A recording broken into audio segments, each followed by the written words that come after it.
Now we're starting. Now I'm pointing at live stream. You're pointing at the live stream. Also, the link has changed, so you should retweet it out. Oh, yeah. You sent it to me, right? I'll send it to you again. That would be useful. All right. Does that work?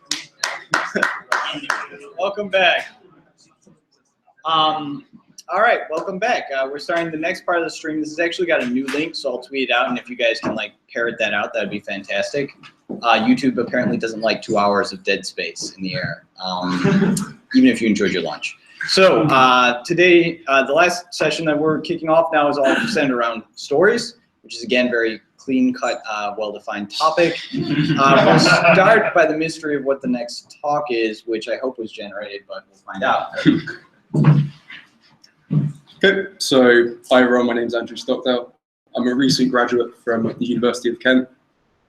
I did to get my bachelor's degree, and it's basically a really simple murder mystery game that generates its own storylines. If you were hoping for a nice easy talk to ease you back in after lunch, I've got good news. This is going to be very relaxed and non-technical. It's just looking at the design decisions involved in making a murder mystery game and how I went about doing it, at least. And hopefully I'll share some interesting conclusions, some pearls of wisdom about my experience doing it the way I did. Not even slightly technical. If you have technical questions, I'll be happy to answer them afterwards, but it's not really where I'm going with this. So I've given this presentation in various formats to different audiences before. This is the first time I'm presenting it to a group who collectively has quite a good idea of AI and procedural generation in general. So with that in mind, I hope it's okay. I'm going to kind of skip the motive for why do we think stories generated by computer are interesting. But again, happy to talk about that afterwards if you're interested. So you've got to start narrowing down what you actually want your algorithm to do. So I decided that I wanted the story to be related to characters that I can interact with in the game. I didn't want it to be all about backstory and characters that I'm never going to meet. I wanted it to be current and grounded in the game world I can actually interact with. But the good thing about a storyline and language is that you can flesh out characters beyond the simple interactions you can have with them in a game. Most games have fairly simple interactions, like you can run and shoot, or in a different kind of game you can run and talk, but you're limited to what you can say to those characters. Story gives you the flexibility to flesh out characters more than the way you can just interact with them. That being said, I wanted the plot and gameplay to be quite tightly linked together.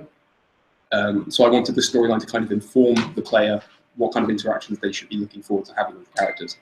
So with those three things in mind, I kind of invented this creed, which was sort of my downfall by the end.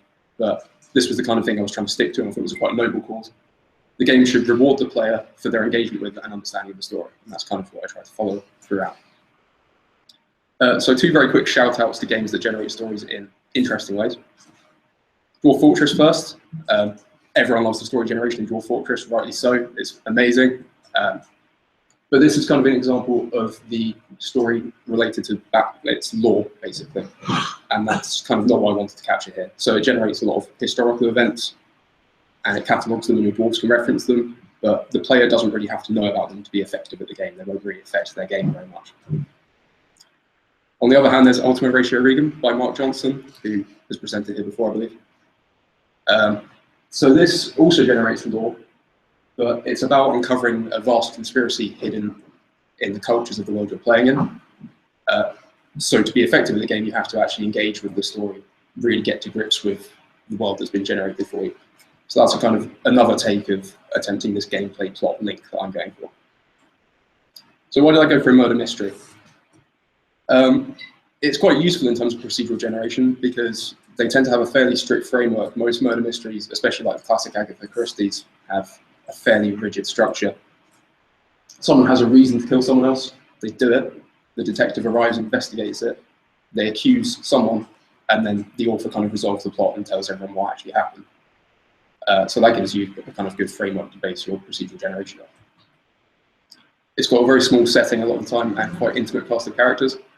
Like I say, I want the storyline to be related to characters that you actually know quite well, so that's useful for this.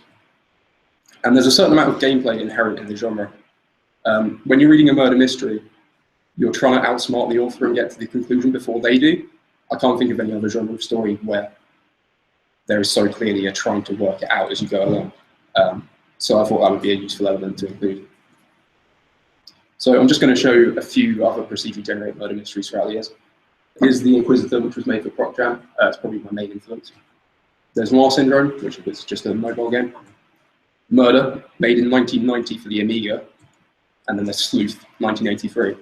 I'm not really going to say much about them other than the fact murder mystery is not a niche thing to be experimenting with in procedural generation. People have been trying to do it for years, or at least talking about it. I just think it's interesting. There are lots of different ways of doing it, and it goes back all the way to 1983.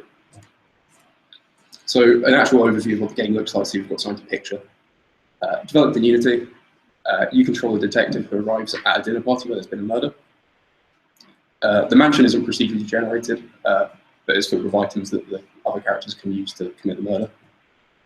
And the aim is to obviously accuse the correct guest by talking to everyone and figuring out their movements throughout the evening.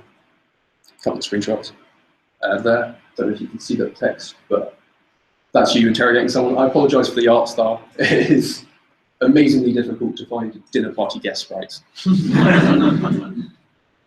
And there's looking at some items: kitchen knife, cheese, and carrot. Only one of those is a viable murder weapon. I'll let you guess which. So how the plot generation actually works is only a few little steps. Create characters. That's quite a generous term for what it does. It pulls names out of a hat, assigns them into families or not into families, and then it gives them relationships with each other. I'll explain relationships in a bit more depth in a minute. Then it selects a murderer and victim. Again, that's just completely random. It doesn't put any thought into it at this point. It's just choosing them. And then it selects a motive and creates a backstory. The motive does depend a bit on, say, the genders of the characters selected. Then it spreads that backstory as rumors to certain guests so that you've got someone who does know the truth about the motive, and it gives you something to start your conversation at. And then once all of that plot generation is completed, it places the characters in the mansion, simulates their movements, and waits for one of them to commit the murder, and that's where the gameplay starts. So the way relationships are done is they're on this scale from -3 to 3, -3 being hate, 3 being love. It's a very simple sliding scale. It doesn't, at the moment, draw any difference between like a brotherly love or a romantic love. Hasn't caused any issues so far. It's weighted so that you're more likely to just not care about someone than you are to hate them or be in love with them. Every character has a loyalty point, which determines who they decide they care about. So some people are fiercely loyal and they will defend people that they've only just met and have just decided they're friends. Other characters will only lie to defend people that they are in love with. So there's a bit of variation in terms of what people consider loyalty. And these relationship values, every character has a relation with every other character, and these are manipulated during plot generation to make the motives make sense. So the way motives in history work are, there are 4 different overarching motives. Sorry, that text is really small. First one is revenge. That's just like an angry murder for the sake of it. There's lover revenge, which is like, so someone broke your heart and you want revenge for that. There's jealous love, where you don't want to kill the person you're in love with, you want to kill the person they're in love with. And then there's inheritance, which is like a fratricide, or killing your parent because you want their money quicker. So that's quite limiting, only 4 motives you might think, but they're fleshed out by histories, which they encapsulate the actual moment that the murderer decided that they were going to commit a murder. So just to put that into context, so we've got the revenge motive here, but these are all the histories that could lead up to it. So someone could want to commit a revengeful murder because they were fired by their boss, or they've been nemesis for a long time, or there's even family feud where just everyone in both families hates each other, completely irrationally. Typically, the histories that have more than the default number of 2 characters create the most interesting plots. But like I said, the history influences the relationships of the characters involved in it, which in turn affects how they react when they're placed inside the mansion. As well as the actual history and the motive, the game creates unrelated red herring histories. So what these are events in the past related to the victim, but not necessarily the murderer. Again, these are spread as rumors, so certain characters will think another character might have done it because they know that they were a jealous lover or something. So the challenge in the game comes from the fact that characters are capable of lying to you to protect people they love. So an example of how that works is if you're going to interrogate the character Frank, who's in the hall and knows about the murder weapon and is in love with Gail, and you ask him what he saw around that time, he holds the timeline for any events that are relevant. So the timeline just captures every event that happens during the simulation in chronological order. So you can see there Gale hid the knife in the grandfather clock. That could probably be considered suspicious. And then Frank looks at the timeline, asks it to give him all of his memories of basically everything he saw while he was in the hall. And then he looks at these and decides what he wants to tell the detective. And he notices something involving the woman he's in love with, Gale, looks suspicious. He knows that the murder weapon is a knife, and he saw her hiding a knife. So what he might decide to do is tell the detective everything apart from that, and just hope that the detective doesn't question him about that gap in the middle. Alternatively, he knows that Roy is in the hall at the same time. And if he doesn't like Roy very much, he might just alter his testimony to implicate him instead. So with those lie mechanics, you need a way for the player to understand when they're being lied to. And one obvious way of doing that is they can just compare testimony from different characters. And that's a perfectly good way of doing it, and that's how most of those previous games I showed you did it. They relied on that. But I kind of wanted to capture the feeling of intuition. So you talk to someone and you feel like you're being lied to, but you can't quite put your finger on it. Ellie Noir did this really well. They recorded actors' faces, put them in the game, and they asked them to look like they were lying for certain lines. So that worked really well. However, it's not quite applicable here. It was incredibly expensive, and also it's hard to ask an actor to read out lines when you don't even have a script yet. So how do you get around it? The way I did it was with a stress variable, which is between 0 and 1, and it increases every time they do something stressful. In this case, it's if they lie to you or if you catch them lying. Also, if they see a murder, I believe, stresses them out slightly, as you can imagine. And that's presented to the player with audio-visual cues. What I mean by that is, as a character's dialogue is coming up on screen, for every letter, there's a little beep. So think like SNES sound effects. That was a kind of classic way of doing dialogue, making characters sound like they're talking to you. There's a little beep for every letter as it appears on screen. There's a little bit of a delay in the beeps whenever they say a full stop or comma. That's to introduce a kind of natural ebb and flow to the conversation. But stress introduces a chance that they're going to stammer on a word. It will give them a bit of a hesitation in the way they're speaking. So the way that kind of works is if you're talking to someone who's completely unstressed, they will sound quite fluent and like they're just having a pleasant conversation with you. But if you're talking to someone who's stressed out of their mind, they're going to sound like they're struggling to even get the words out. You can't quite put your finger on it at first without this kind of explanation, but it does make them seem untrustworthy. So I've got an explanation of that here, hopefully. Okay.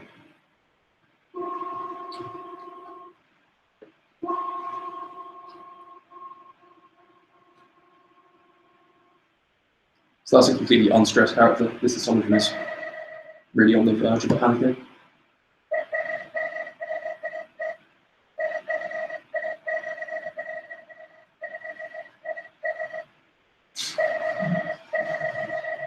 It's a quite extreme example. You would normally be talking to someone if they're stressed that high, unless you force them to lie to you multiple times in a row. By that point, you should probably know that they can't be trusted, but it gets the point across. And with that, that's all the game mechanics. Like I said, it's quite simple, but hopefully some of those decisions were interesting and worth thinking about. And now I'll go on to how it actually worked, or if it did work. And the answer, I'm happy to say, is a resounding kinda. It kind of worked. It was play tested by 10 different volunteers at my uni. They all had varied experience with gaming, so I can say that was quite a good thing about the study. But it was only 10 volunteers, so it wasn't that good a study. And also, it was a kind of stream of consciousness. They were just playing it in the room with me and talking to me about what they felt. Session lengths range from 20 minutes to an hour 30. An hour 30 is amazing. This game is not that fun. Playing for that long, I was sat there out of my mind taking notes and just wishing you could choose the right person at the end. But people did like it. They really liked figuring out the relationships between characters. Because they're never explicitly said, you kind of just have to figure it out based on who isn't talking about other characters or who they say they're related to, and you kind of hope that the mother loves her son, but it's not a sure thing. Catching characters out when they were lying was a big win for people, especially when it was with the stress mechanic. Only a couple of people managed to eventually figure out why people sounded weird when they were lying, but all of them could kind of tell that people were lying because they did sound weird, they just couldn't quite put their finger on it. Like I said, motives with more than 2 people were the most popular ones.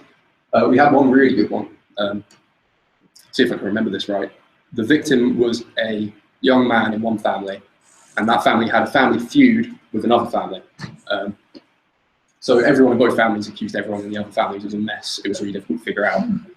Eventually, the guy that was testing it noticed that the victim had been in love with a girl from the other family. So he assumed she had killed him because the pressure of the family feud got too much for her. So he accused her. He got it wrong. It was actually the guy's brother who was in love with the same girl. So it was a kind of, I was really happy with that. It's like a Shakespearean plot right there. So when it all comes together, it works really well, basically. There is room for improvement. There definitely is. The backstories can interlink in a lot of different ways, but eventually they don't matter. People just start to want to win. And you don't really need to know why a murder was committed. You just need to know who did it. So I kind of failed in that I wanted people to engage with the story, and I wanted that to help them win. But you can kind of just turn story elements into puzzle elements, and at that point you don't really care about the backstory. Like I said, it was possible for mothers to hate their children and unlikely relationships like that, which I think is important. If you're going to make a dramatic story, you need to leave those options open. But they didn't really address it as well as they should have done. They just said it like a kind of matter of fact. And I think that highlights there's no real way around needing to write some dialogue every so often. If you just have the bare minimum to get your integers out into public and people wanting to talk about them, you need to write it in a way that sounds believable. And I didn't put anywhere near the amount of time I had to in that. As well as that, characters really didn't have any personality apart from being evidence dispensers. You could speak to them to figure out the puzzle, but you didn't really care about any of them. One way I think to improve on that and to improve on the lying and stress mechanic is kind of give everyone a reason to lie. Make it so it's a very tight-knit of them where everyone's got skeletons in the closet and they all kind of want to get away from talking to you as quickly as possible.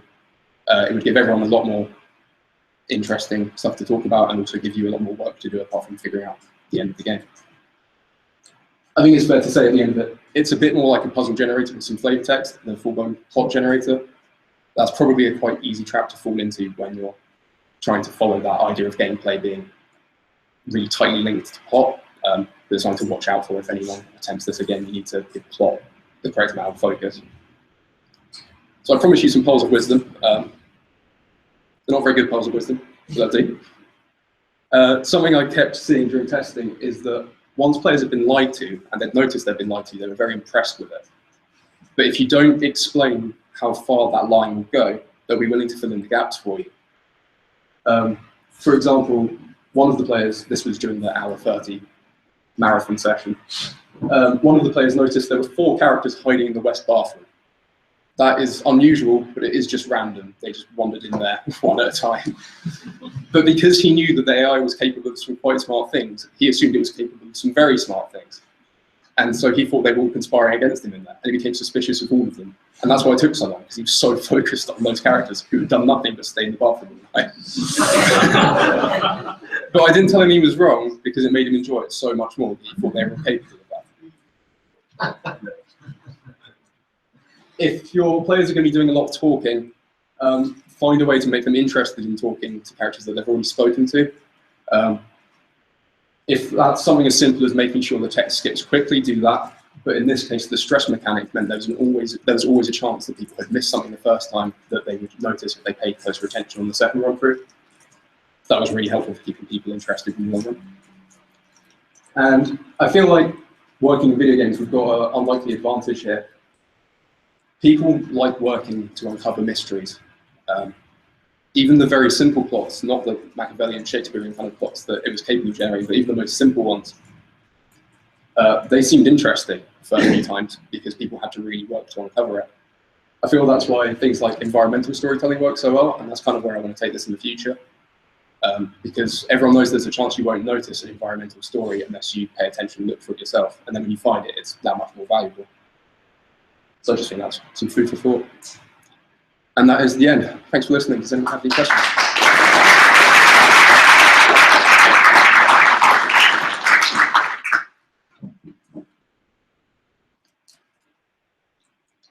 So, like serious mystery readers,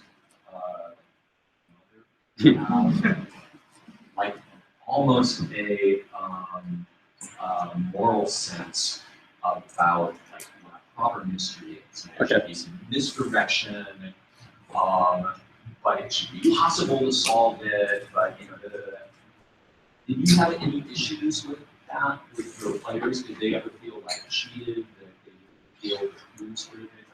No, I mean with procedural generation, you've always got to worry about solvability, obviously. One element I didn't talk about is if you accuse someone of lying to you 3 times and you're incorrect, they won't talk to you for the rest of the evening. Because there has to be some reason to not accuse people on every sentence. And in those cases, it's possible that if someone didn't pay enough attention, they've locked out the vital source of information. So to counteract that, I had it so that once again, if that happened and it was determined that that person was crucial to the investigation, someone else would come forward with some information that they hadn't told you before. So that's kind of like an extra life almost in terms of solvability. But they can, in some sense, take multiple cracks at it. So there is going to be an issue where they accuse the one person, they find out they're wrong, and then they feel cheated, because all that would happen would be that they would then move on and try and find another candidate. The information is hidden enough that no one can really at any point say, because I messed up there, it was impossible for me to win. The rumours are disseminated far enough that kind of everyone has an idea, so you can sort of piece it together from different people. Thanks. Did you rank this generated story somehow? No, that was a kind of downside of the very subjective testing I did. It was kind of a big failure of the report, really, that I didn't bother ranking it. But yeah, people came forward and said the ones with multiple characters implicated were the best ones.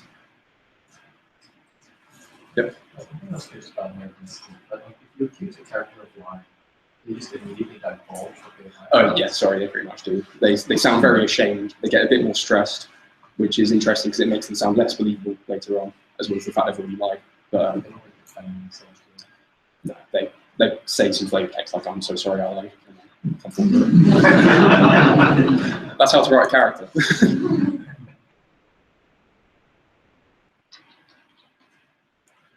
All right, let's thank our speaker.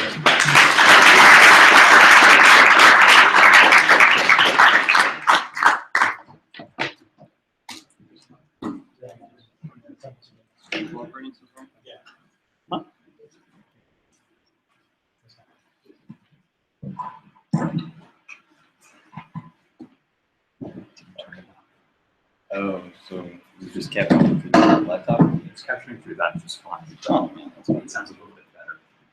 that's what microphones. Ah, so much learning.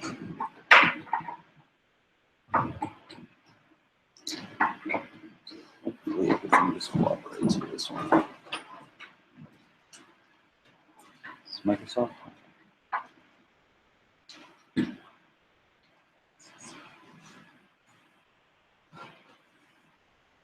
Alright, that's working. That's working.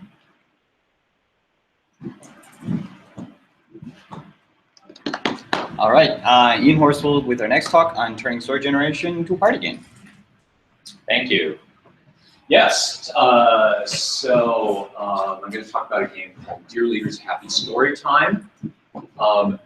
This started out actually just as an interest in trying to formalize knowledge from TV tropes. One of my students, Ethan Robinson, and I were working on trying to build a game based on TV tropes where the moves would be tropes. And we sort of had too much fun doing that, a lot of prototyping of that, and never got around to trying to do any AI. And so over the summer, I kind of tried to do like a mini 1% pop jam to try and build something. And the result is this kind of silly party game built around a story generator. And I'm interested in exploring issues of how you build mechanics around an AI system rather than trying to fit the AI system into existing mechanics. And I'm also sort of really interested in moving toward games that feel more like improv. And so in many ways, these things are the the big motivations. I'm going to spend most of my time talking about this, though, because we have limited time and this is like a triple A.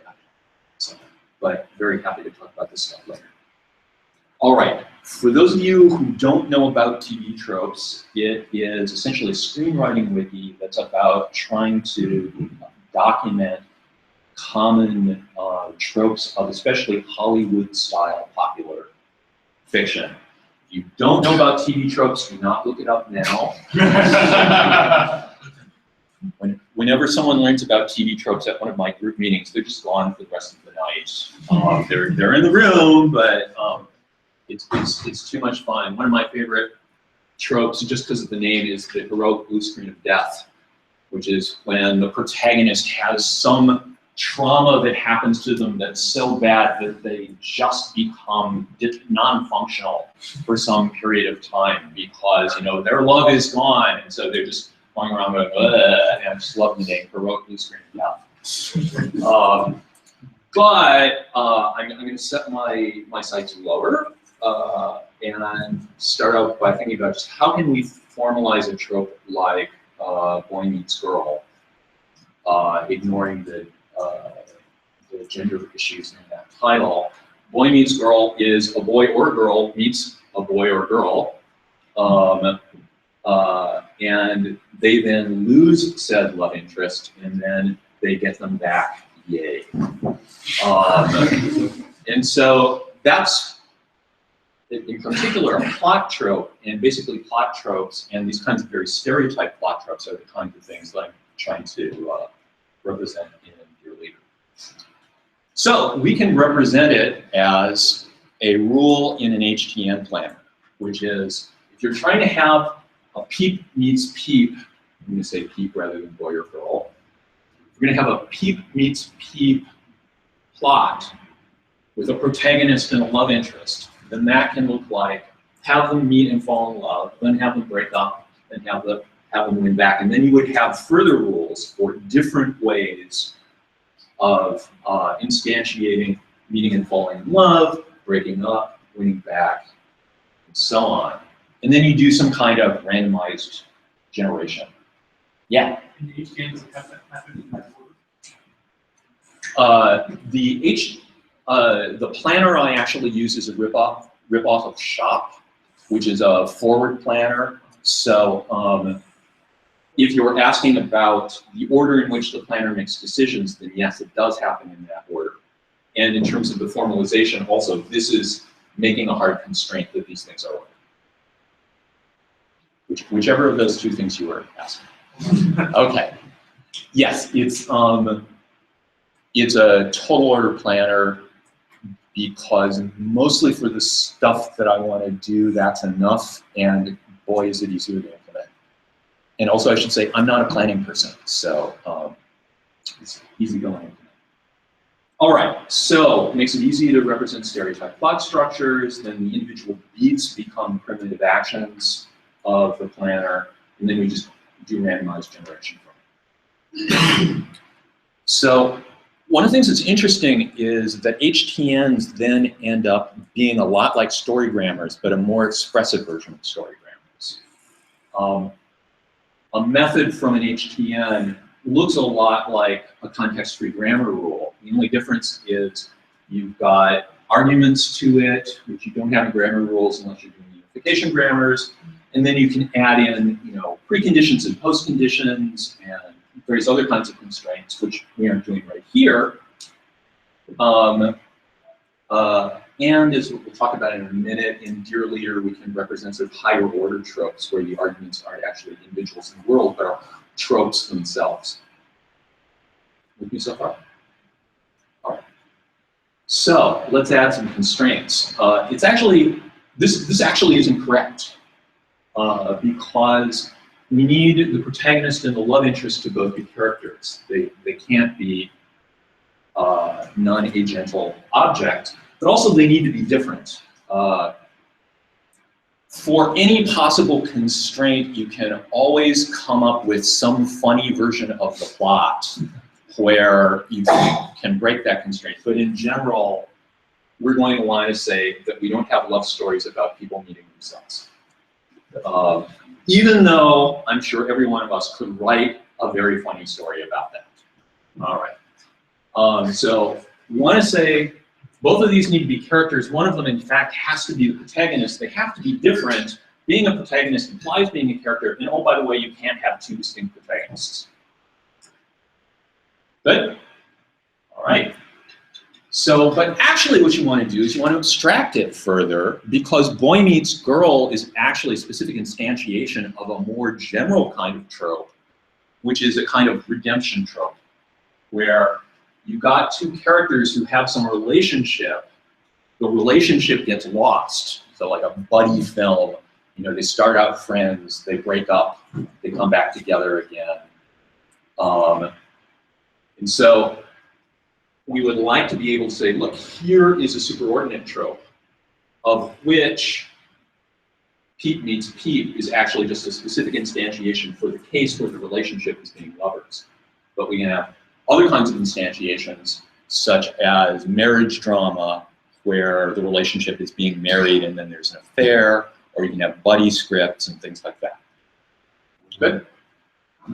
All right. So here's another kind of trope that would be fun to represent, the training montage, which isn't, I mean, it's technically montage in kind of the Eisenberg sense, but it's used for a very specific goal here, which is you want to represent a long period of time, like someone learning karate. You want to do it with a small amount of screen time. And so you have rapid fire instances of scenes demonstrating the person learning karate. And so if any of you are South Park viewers, there's a great song about sports montages in one of the South Park episodes. So here's an example of a sadness montage for Pete Meets Pete, where the protagonist has been dumped, and we have to establish that the protagonist, you know, is feeling sad. And so you could say, well, the protagonist walks through the streets alone in the rain. And the protagonist, cut to the protagonist drinking alone and literally crying in their beer. Cut to the protagonist sitting alone at home on the couch, eating Haagen-Dazs, just watching reruns. Cut to the protagonist crying themselves to sleep. That'd be an example of not a training montage, but in this case, a sadness montage. So those kinds of montages have a sort of stereotypical structure. We've got a bunch of ways of generating sadness scenes, and then we're going to iterate them. We're going to say a sadness montage is 4 sadness scenes. Good? But what's the bug with this? Same sadness. Yes. So we need a constraint that the different instantiations of the sadness scene have to be different. But programming language people in the audience, why is this not satisfying? No iteration. Well, yes, that's true.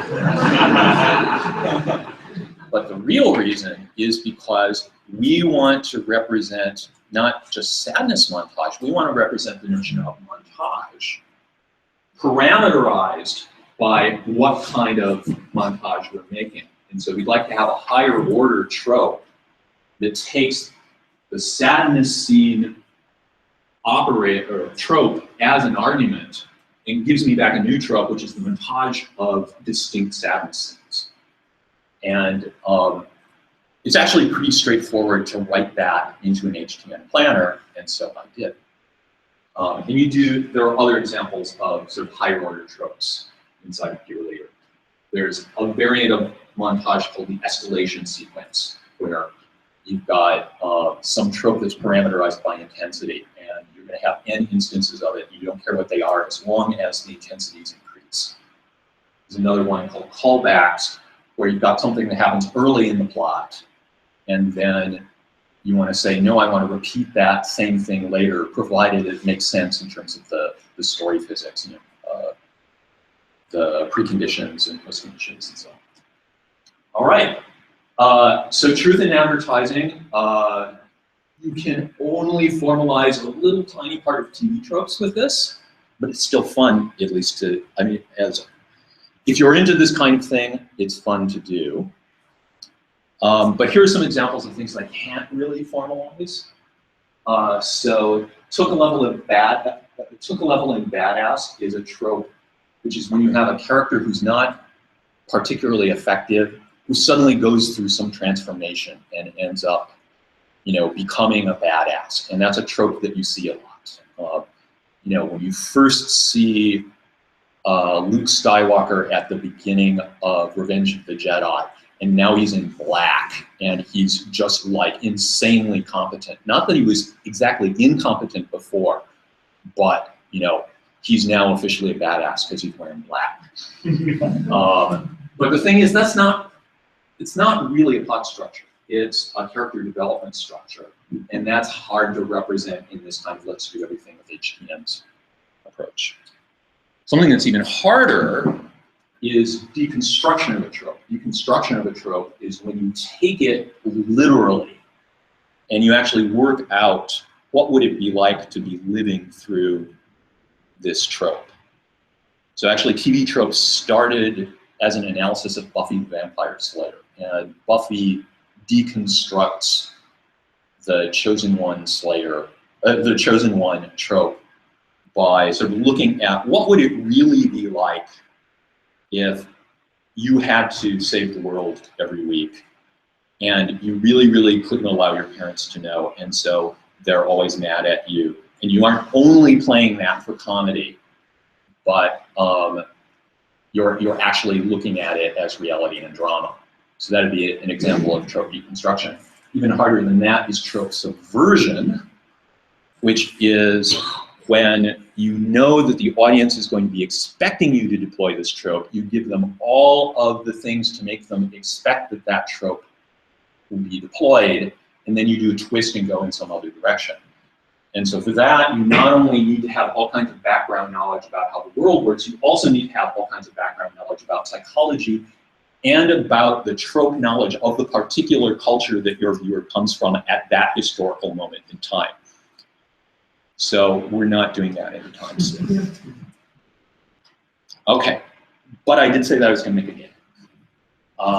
Before I move on to the game, we good? All right, so here's the problem. Story generators aren't known for making high quality literature. Let's just put it that way. And my story generator is not an exception to this. So we want to make a game. I wanted to make a game out of this, and so that entails making a game that it embeds a story generator that somehow is the central gameplay element, but it's somehow tolerant of specific kinds of weaknesses that you're going to get from this kind of story generator.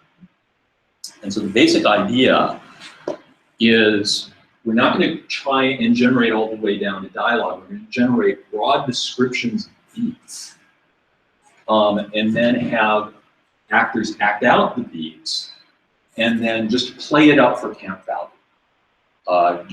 Deliberately exaggerate the silliness of it and make a party game of it. That's the idea. Fair enough? So the game is Dear Leaders Happy Story Time, which is an improvisational party game based on the fortunately impossible scenario of a mad billionaire becoming president for life, and then deciding that actually what he really wanted to do was be a movie director, and so he starts a reality show where political prisoners audition for parts in his screenplays, which he wrote, and he's a terrible screenwriter, and so they're incredibly kitsch. That's the narrative frame. So we've got a bunch of stock characters: Rista, a billionaire, a Dark Lord, the Manic Pixie Dream Peep. Couldn't really, if anybody has a good nomination for a gender-neutral phrase for Dark Lord, let me know. Creature, Super Peep, Tortured Artist, and Vampire Gnome. All right. And we're going to mix and match those into various stock plots that we have encoded. Right now I have 3 encoded. Pete Meets Peep, Marriage Drama, and Yandere plots. At some point I want to put in things like Gothic romance, but really I need to collaborate with someone who knows like traditional romance fiction really well, because I don't know those tropes. And I want to make like some after-school special things, you know, where you and your friends are trying to do an intervention to save another one of your friends from their Pokemon Go addiction or whatever it might be, or their TV tropes addiction. So that's basically the idea. Generate plots using an HTN system. The only thing that I think that is arguably technically interesting about some of the details is that there's a distinction in it between the story world and the story state. And the story world is kind of like the story world notion in universe. But there's a distinction between the state of the story, which is mutable state, and the story world, which is immutable state. And the system is able to do sort of fancier reasoning about the immutable state, because it's just computationally easier. And so, as it's doing the planning, it's also building out the story world along the way, and then you can use the story world as a filter to prevent certain kinds of things you don't want to happen from happening. It's implemented in Unity, written in Prolog. The shop planning algorithm is already so close to Prolog anyway that I can just write a macro that macro expands all of my HTN rules directly into point clauses for Prolog, and then everything just runs directly. And since this Prolog has native support for randomized solving, that gives me randomized generation kind of free. And then there's kind of the obvious forward chaining with checking for contradictions to handle the story stuff. Good? How am I for time? I actually have more time than I had feared I would. I hope that doesn't mean that I talk too fast. So, I tried this a minute ago and it worked. All right, I tried this before. There. All right, okay, let's try running this. So as you can see, I have a really sophisticated GUI. So congratulations, our dear leader has chosen you for his glorious new reality show in which you are auditioned for parts in his new films. Do well and you will be rewarded. Embarrass your leader and you will be fired. You do not want to be fired. And so the idea is it's a party game, and so you probably have more people at the party than there will be roles for in the story. And so everybody else, then you have one other person who's playing your leader and everybody else is playing the audience, and sort of voting on who gets executed at the end. Yes? I'm just curious, is this text, like, you do not want to be fired, is that generated by a rule? No, that's generated by Ian. Okay. This is the fixed initial value string for the GUI element in Unity. It could be. Possibly. Role in the system. Yeah, I mean, yeah, certainly I could make, an HTN grammar for, vaguely threatening introductions. That might even be interesting to do. Okay, so let's press new story. It'll start out by telling us what the cast is. So this would be a barista and a super peep. But when you press it again, barista and tortured artist, billionaire and super peep, tortured artist, vampire noble, and the tortured artist's little sister. Sing out if you, when you hear something where you want us to try playing through it. Okay. Can I ask for 2 volunteers? Vote for it. All right, come on up. Who wants to play which parts? I'll play whatever parts you don't want. I'm kind of drawn to the noble, I guess. I go the little sister. All right, so I'm the tortured artist. All right, and so what's going to happen is every time I hit play story, we're going to get 1 beat. So, setting. We're at a supermarket. The tortured artist meets the vampire noble.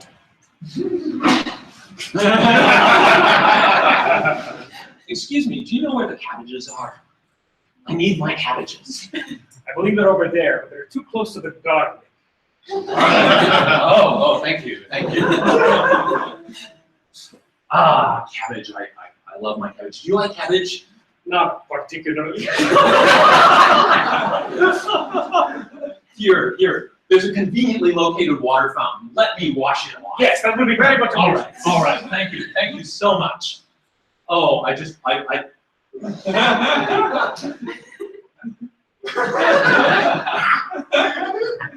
This is good cat. Cabbage. It really is. I'm so glad that you like cabbage too. How did? Okay. Oh. Okay. I'm sorry. What did I just click over? All right. Well. Okay. Right. No. Okay. Yes. And so now, the tortured artist and the vampire noble bond over the deep and abiding love of dear leader. You know, dear leader loves cabbage. Oh, you think he would like this cabbage? I was glad we gave this cabbage. He might. We could dedicate this cabbage to dear leader and eat it together.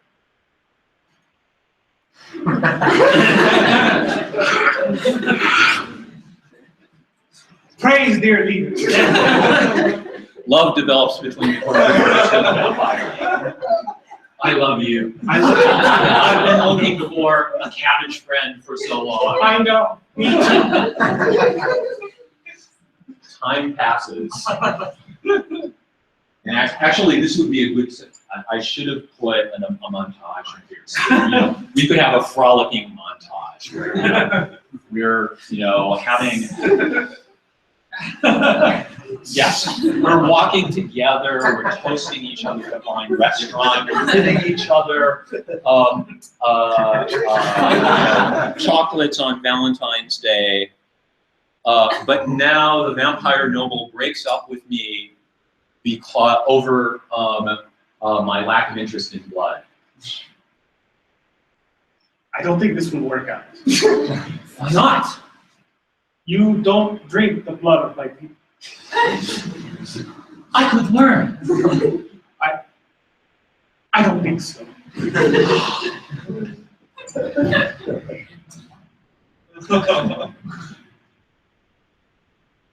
The tortured artist walks through the lonely streets at night, a hunch in their shoulders.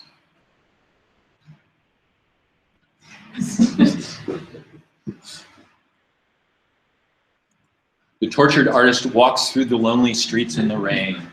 It's raining.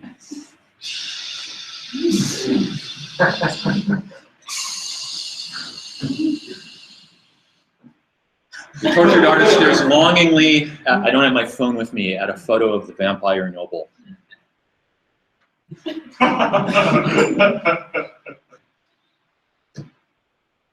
Setting, the hospital. The tortured artist's little sister's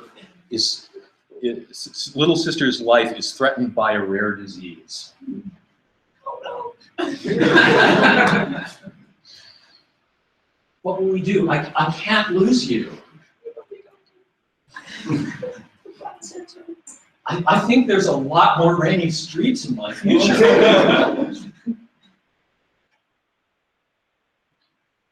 Tortured artist is distraught. We're saving you another sadness montage. The vampire noble heals a kidney. It's the same.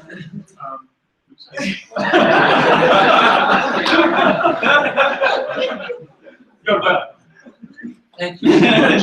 I mean, I know it will grow back anyway, but it's a great sacrifice. I do what I can. The tortured artist and the tortured artist's little sister share a tearful reunion. It's gonna be okay. It's gonna be okay. The vampire noble professes their love to the tortured artist. I made a mistake. Please take me back. Always!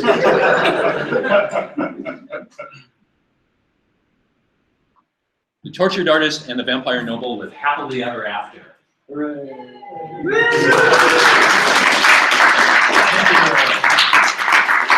All right, that was Dear Leader's happy story time.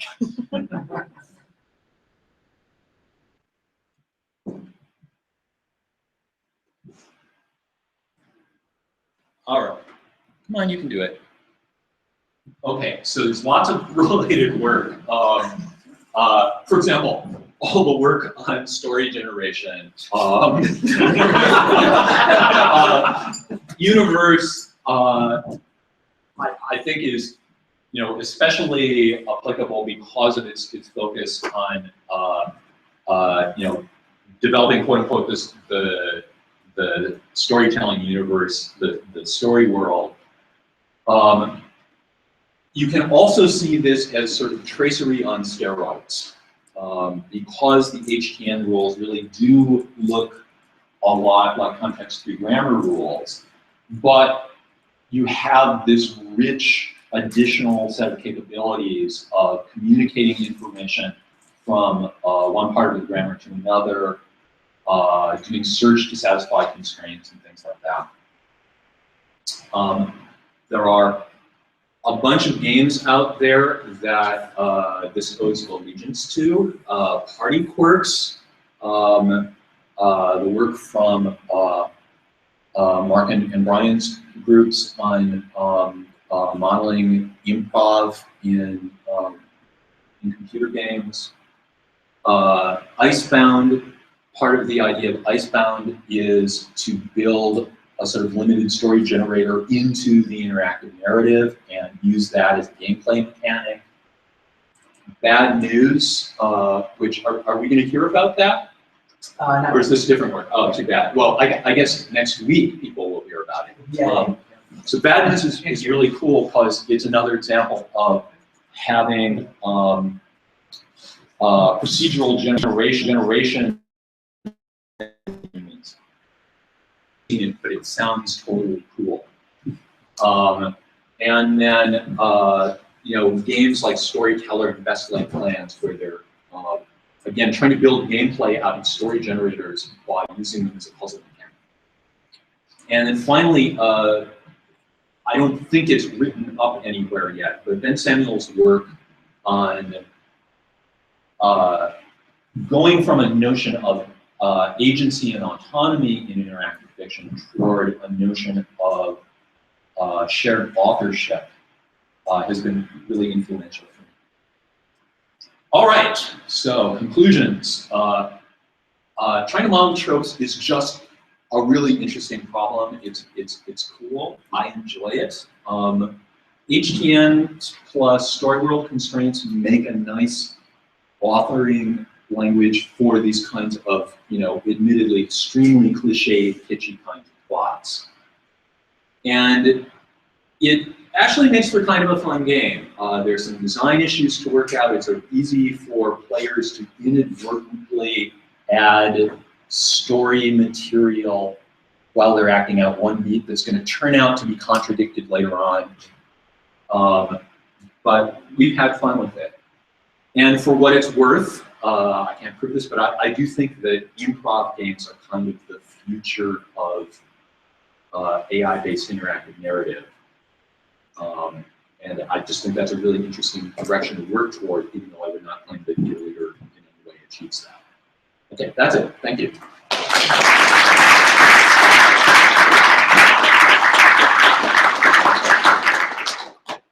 questions. So the website really has a lot of info on it. So, Oh, yes. so what do you say is a good carbon of stuff? Why would do it?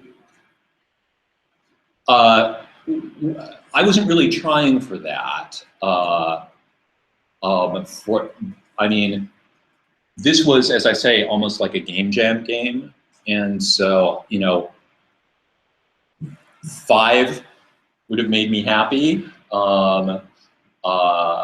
And I've got, I don't know, 15 or something like that, although a lot of the tropes, quote unquote, are just things that I made up, you know, sadness scene is not something that appears on TV tropes. Yeah. You mentioned that the character development was really hard to represent, distinguish it from plot development. Well, Totally understand that part. oh, well, all I mean to say is the formalism I'm using, you know, totally ordered HTN rules, is really good at representing, well, is comparatively good at representing plot. I don't want to make claims that it's good for representing character development. I mean, maybe it would be, but I wouldn't. In a system like this, there wouldn't necessarily be a reason to write an HTN rule called took a level in badass. I mean, it would probably be possible to, but I don't know there would be a reason to, and there wouldn't necessarily be a reason for some other plot trope to call it. You would sort of want that more to be something about sort of biasing the generation process toward stories that had positive properties, one of which would be sort of the audience gratification of that kind of trope, if that makes sense. Yeah. The little sister didn't have any lines and songs. Right. Would it be possible to introduce a constraint that tries to balance the scenes? Because it's like a party game. Possible? Yes. Computationally efficient using using a depth first search planner? Probably not. But I suppose what could be done probably would be to count the number of beats that each character makes an appearance in and display those at the same time. Yeah. Yeah. I'm going to take that. Have you considered using answer set programming? Yes. Yes, and that's even in the paper. Answer set programming would do a much better job at the constraint satisfaction. I already had a prologue that ran inside of Unity, and it's just like writing it in prologue. I knew I could write the story generator in an afternoon, and have a version that I was okay with in 3 afternoons, whereas trying to do it in ASP would have been a lot more work, at least for me. Yeah. So I'm curious as to whether or not you think that this would go beyond just plot structure, but also consider like discourse structure. So, a montage has, as part of its underlying story, there are a certain sequence of events that are chained together, but one of the way it comes across is through a discourse arrangement, right? Right. And in principle, that might be doable. I haven't looked into it.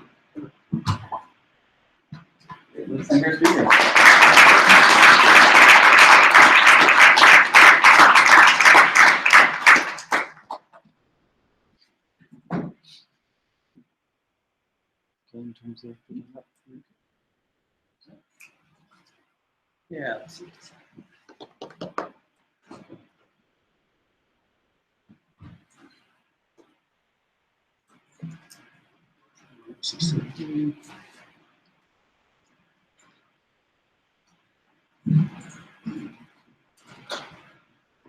Yeah, the colors. Is there just a brightness I option? would not. No, if that's like that. Let me see if It's technology. okay. So this will be kind of washed out, unfortunately. Those are like deep grays, but Brightness setting on the projector? not clearly visible at the top. There's a menu, and that could go a lot of ways. Let's see. That's like our brightness. So they have sunglasses we could project. I do. There is a brightness option. Try going into picture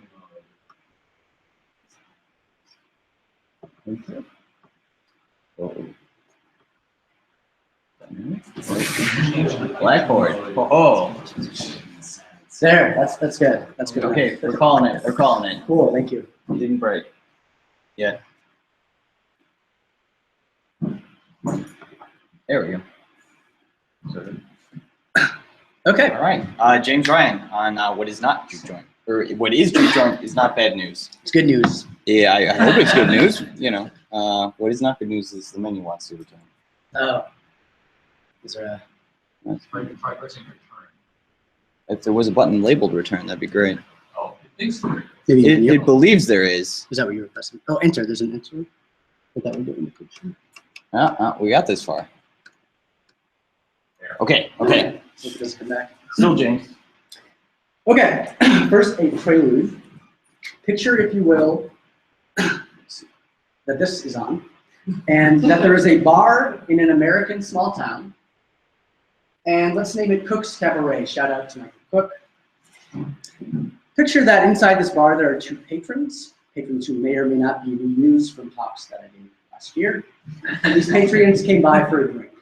Each of them is facing in their life a central crisis, some central issue in their life that is dominating their consciousness, something that they need to make a decision about soon. Picture also that in this bar there is a jukebox, a haunted jukebox, one that plays songs on its own, whose lyrics emanate and waft through the bar over to our patrons, thus sort of nudging their streams of consciousness toward potential resolutions of their problems. So this is the premise of Juke Joint. This is a small work of interactive storytelling. It's a collaboration with Tyler Brothers, with Mateas, and with more Wardrip-Fruin. It is the subject of this paper and this talk. So the name of this paper is Juke Joint, Characters Who Are Moved by Music. Juke Joint is this game that we're building. We'll be demoing an early prototype of it tomorrow. And this paper is about its AI systems that make it possible. So I'm James Ryan, and let's dive in. So Juke Joint takes place in procedurally generated American small towns. So this is made possible using the Talk of the Town AI framework. Bad news, which Ian mentioned in the last talk, it also takes place in procedurally generated towns using this framework. So that makes Juke Joint a dwarf-like, but probably more aptly a micro-dwarf. And we'll see why in a bit. So in any event, the Talk of the Town simulation generates American small towns in this way. It starts in 1839, couple family farms. Let's name this town EXAG. And the town of EXAG is going to grow and grow and grow and grow.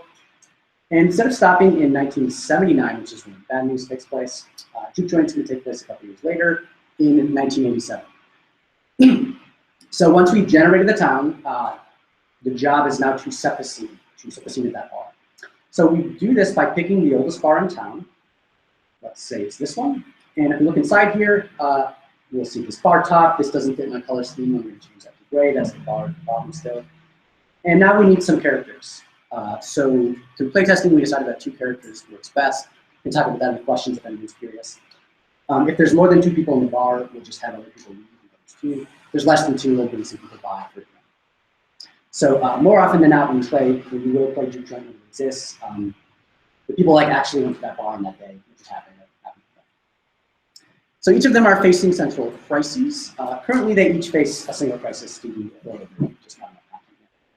So everyone is deciding whether or not they want to leave this American small town. And the jukebox then, like I said, is haunted, but it's haunted by the player. So the only action that the player takes in this game is to select which of the 3 songs in the jukebox will play.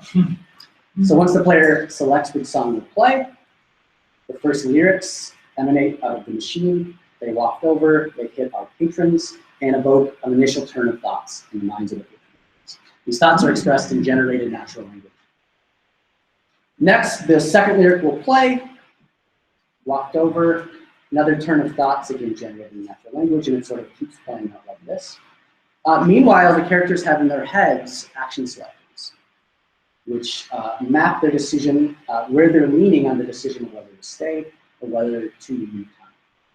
So they each start off neutral, and as they hear lyrics and think thoughts, they're going to be sort of moving around on that scale. And finally, they might come to a decision when certain thresholds are reached. I'll talk about that later. And they'll express that they made that decision and leave the bar and thus the game.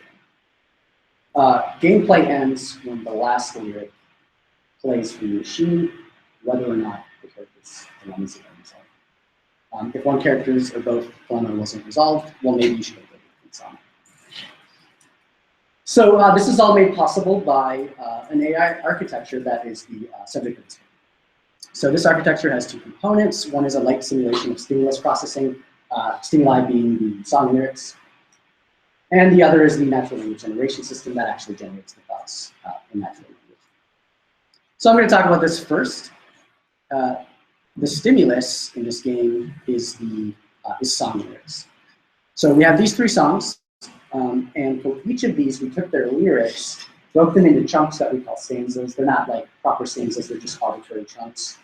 Chunks that are cohesive in their poetic connotations.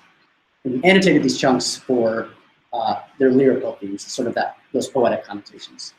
The three themes that we had were love, commitments, and disappointment. These are all lyrics from Stockdale. And truly, in the system, when a lyric plays out, the characters are just processing sort of symbolic content. They're not reasoning about the natural language of lyrics. So they're seeing, they're being hit with a stimulus that is the theme. And lyrical themes aren't the only kind of stimulus. We have a broader notion for that, which we call signal. Lyrical themes are just one type. You'll see a few other types in a bit. And then when characters think thoughts, really, they're just thinking this according to the system. The system's not reasoning about it. It's generating the thoughts, and I'll talk about how that works, but it's not then reasoning about the content of the thoughts. So we sort of have this symbolic language of signals, where lyrical themes have signals and so do thoughts. So to tell you how we go from something like this to this, we have to look into the mind of these characters. Well, we're going to find one of these. So this is a signal receptor. It's a dedicated receptor in the mind of that character for disappointment signals. Anytime they encounter disappointment signals, this receptor will be activated. All receptors have a floating point number attached to them, which we call its voltage. The higher the voltage, the more activated this receptor has been in the experience of this character. So the more disappointment thoughts that a character has, the higher this number gets, and then the higher that number gets, the more prone this character will be to future disappointment. So we get a nice feedback loop there, an emergent byproduct of which is trains of thought, which is cool from an authorial standpoint that you can sort of just attach these kind of signals to content, like I'll talk about later, and emergent things that people actually stay on the train. And then, of course, the lyrics are sort of nudging that along. So instead of just one receptor, they're going to have a bunch of receptors, two more for the other lyrical themes, special receptors that correspond to where they're leaning on that decision. And then some other ones that pertain to justifications for whatever decision they make. So reasons you would consider leaving town. And this is not exhaustive. There's some other ones I'm just showing you. So each of these will have a voltage, and then some of these will be connected up by synapses. So we make no claims for biological realism or anything like that. That's not a goal. These are just like nice metaphors to use from the authorial standpoint, and we all have a mental model of synapses. That's all we do right now. So synapses, so when characters have thoughts, there may be multiple signals that are associated with that thought. And whenever this happens, a synapse will be formed between those two corresponding receptors. So this operationalizes loosely the notion that you may remember from high school psychology of fire together, wire together. So synapses have weights, which are like those other numbers attached to the receptors, and synapse weights represent how often these signals have co-occurred in the past. And the more thoughts people have that with co-located signals, the higher these weights get, and again, we have a nice feedback loop that supports these. So if you look at someone's mind, it's probably going to look something like this, with synapses all over the place, voltages and so forth. And this will evolve over time. At the beginning of gameplay, the characters have never encountered the signal ever, so they have no receptors. But these are going to grow as they encounter more stuff. So one cool thing about this, it's like a simple dynamical system that involves this, but one thing that's cool about it is you can look at someone's neural composition here, if you don't mind me turning it off, and get a sense of that character. So this character has had a lot of thoughts about disappointment, and they appear to be disappointed about their job. You know that just from the synapse. And they appear to be committed to their partner. So you can look at this and get a real sense of the character. One thing that I'll talk about at the end is they're just building these up through the course of the song playing. But I want to in future work explore like characters who have this stuff building up throughout the course of their entire simulated life. And you can look at this, so like someone on the deathbed, and just look at the inside of the mind and get a sense of the person, and then you can generate content from that. So whenever a lyric plays, it's going to hit the mind of a character. And what's specifically going to happen here is that the receptor that was activated in the lyric will become activated in the mind. And then that activation is going to flow across synaptic pathways from the initial receptor. But the activation across these pathways will be a little less than the activation of the receptor. And then this is going to be used to form a content request. So specifically, we take this. This is all the activation that happened according to the lyric. And take each of the signals that were activated, either through the synaptic transmission or through just the receptor being activated. We take all those signals, put them there, and then we're going to attach weights to each of these signals, corresponding to how activated they were. So we build this simply by grabbing that number right there, because that was the one that was activated. We throw that there, and then we'll just divide all these by 10 and throw those on too. So now when we pop up here, this is going to eventually lead to a thought in natural language by virtue of that content request. So that brings us to the next part of the talk. This is about the natural language generation system that generates thoughts according to processed stimuli. And this proceeds from these content requests. So we have an NLG system. It takes in content requests, does some reasoning, and spits out thoughts in natural language that can then be displayed on screen.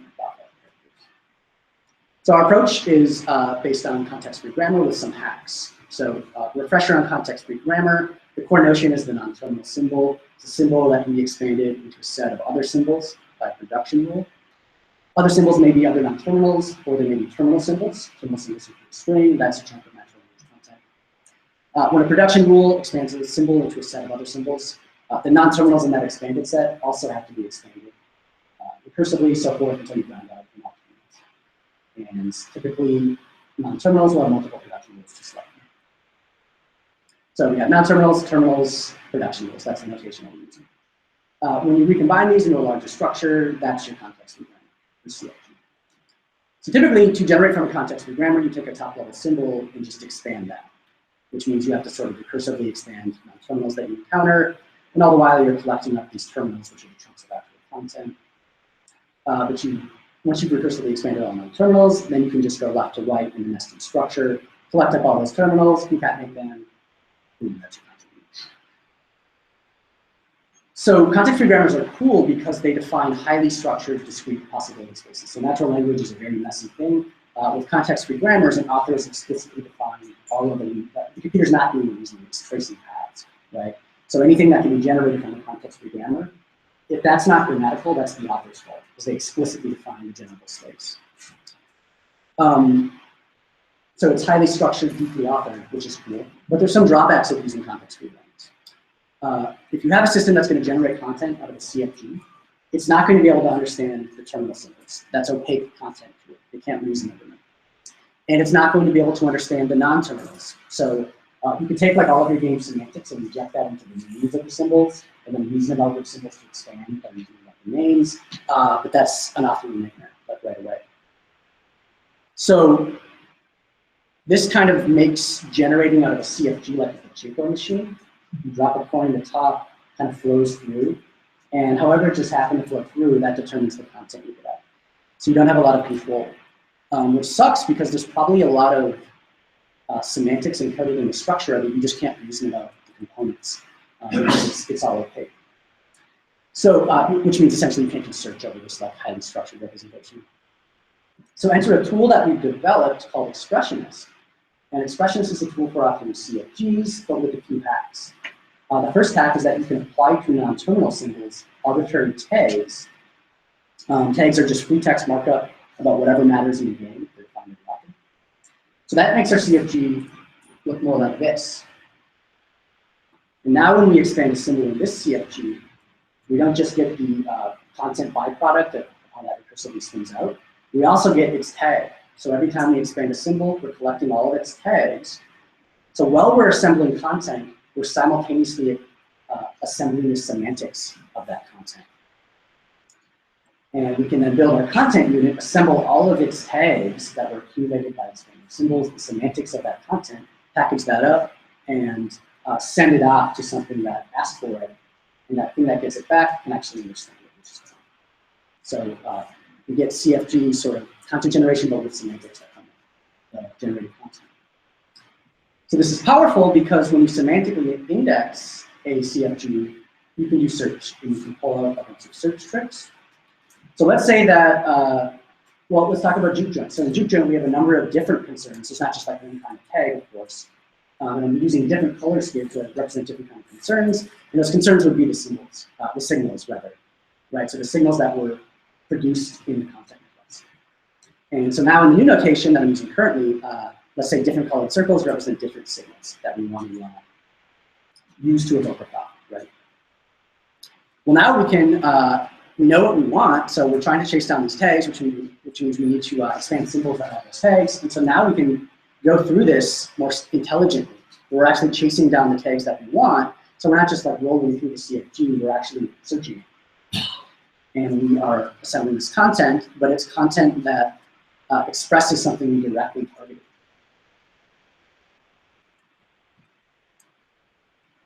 Another cool thing you can do is like, you don't have to start at the top level anymore. You can start in the middle, right at the tag that you want. Chase the symbol you really want, and then go all the way down, and then go all the way up. But this mid-level, this targeting of mid-level symbols, which is unusual with CFGs, we call that middle out expansion. The first step of which is forward chaining, the second step is backward chaining, just more than that. Lastly, probably the coolest thing, which is what we introduced here in Juke joint. Expressionist is an ongoing project, but this is a critical wrinkle that we added in Juke joint. So let's say we need to choose between different production rules, right? When we expand the symbol, we have to choose which rule we take, which path would we go down. Well, one thing we can do is, now that we have all these tags, is say which tags we like more, given what's going on. And we can chase down the ones that we like best. And we do this by scoring prospective production rules, by summing up the scores of each symbol that appears in them. So now we can pick our favorite one, the one that's scored highest, or we can pick a probability distribution, and we can do all that jazz. So we call this heuristic expansion. And in Juke joint, the scoring metric is what the content request is. So these are different tags. They're all different signals in the game logic, right? They're different tags in offering land. And we have different weights for each one, telling us how much we like them. One last wrinkle is an exploit of the fact that tags are just free text markup. Free text is fully expressive. So we have a special kind of tag that allows us to specify condition logic, meaning logic that can be checked against the game state at runtime to return true or false. And we specifically use these special kind of tags as preconditions for symbol expansion. So now our CFG looks like this. And if we look at a non-terminal that we want to expand, it has preconditions that we have to check against the game state. If they return true, that's great. We pass through this conditional barrier. We can now expand this symbol. We get to the tags, which is what we do, and all that we actually understand. So this is powerful because when you do this, when you have preconditions attached to symbols, you allow authors to precisely conditionalize the space of generable content. So let me get some examples here. Let's say that the game state right now says that the thinker does not have a job. He's a character that throughout world generation, at the end of it, whatever, but right now he does not have a job. Well, we can look at the CFG and say, because of conditionalization, like this job content here is off limits. You need to have a job to have these job thoughts. So we can conditionalize the space of content given who is going to be using that content, just emerging game context.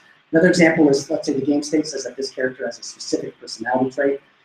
Well, here it's not really like gating off so much as saying, you have that trait, here's where you want to be. Here's the slice of the space that is actually going to be the most expressive content that we can have right now. Is you have this personality, it's better to have content that pertains to that specific personality rather than default or otherwise related content. So content request goes in, package comes out. This package has the natural language of the thought, along with all the tags that were accumulated in producing that thought. So now when someone has a thought in their mind, we have to update this neural machinery. So we're going to look at this package, specifically the signals in there. And for each of those signals, we're going to increment its voltage. And then for each of the signals, we're going to look at all 3 of them and then update synapse weights. And if we're missing a synapse, like we are here, we're going to add that in and initialize it. So this is cool because this is probably the most exciting part from a simulational standpoint, because the thoughts this person has is actually changing their composition. Yeah, okay. So yeah, the thoughts this person has is changing the composition of that character of their mind. And so this creates this cool thing where the content that you use, that people use to think in this case, feeds back into the character and actually changes that character fundamentally, which then feeds back because it will conditionalize the content that they can have in the future. So this very cool feedback loop between content and character. Talked about these. Last, I'm going to talk about this. So earlier I said that action selectors look like this. That was a simplification. They actually look like this, which is to say that movement along stay or lead doesn't affect movement along the other. They're moving toward or away from both simultaneously. When they reach a threshold, that's when something's going to happen. So these, where that green dot is, the number, that's just the voltage on these special signals. So the more activated those become, because they've had thoughts, they can actually become their shapes. That's going to move their inclination if they're actually selected. And then when this reaches a threshold, we decided 18 for testing, then the person will make a decision. And when you make a decision, a very special thing happens, which is a special kind of thought is generated. So we look at the decision they made, the receptor, and then we're going to look at all its synapse for those justification ones, reasons for making decisions. We're going to rank those in order of the synapse weights, build a special content request, and then back in this land, a thought is going to be generated that says, like, you know what, this is my decision, and then it's going to call back to the top 3 reasons they have for making that decision. So here, there's sort of color coding where, like, first reason, I have this great new job lined up elsewhere, and so we're calling back to these other things. And this is cool too, because these just like appeared in the neural updates. We didn't keep track of how they were making decisions or anything. Synapses were formed because we had thoughts where thinking I should leave town and thinking about a new job elsewhere is co-occurred. And so very much for free, we get this like memory of their deliberation process. And then we can feed that back into content, which is cool. So Jukebox plays lyrics. Lyrics hit characters. Characters have thoughts accordingly. And the way that they process these lyrics is through some mental machinery stuff going on. Receptors are activated, some transmission, activation flow. This forms a content request. This is fed into the NLG system, which does this CFG approach with some hacks, critically heuristic expansion, so it can use the content request to decide how to go through this grammar. And then this changes how people feel, and eventually they'll make their decisions. So one thing I'm thinking about for future work is, I kind of scooped it earlier, but like characters living out entire lives of this kind of thing happening, where their minds are updating and the content that they think accordingly is feeding back into them and so forth. From like an emerging narrative simulations perspective, I'm excited about that process. Thank you.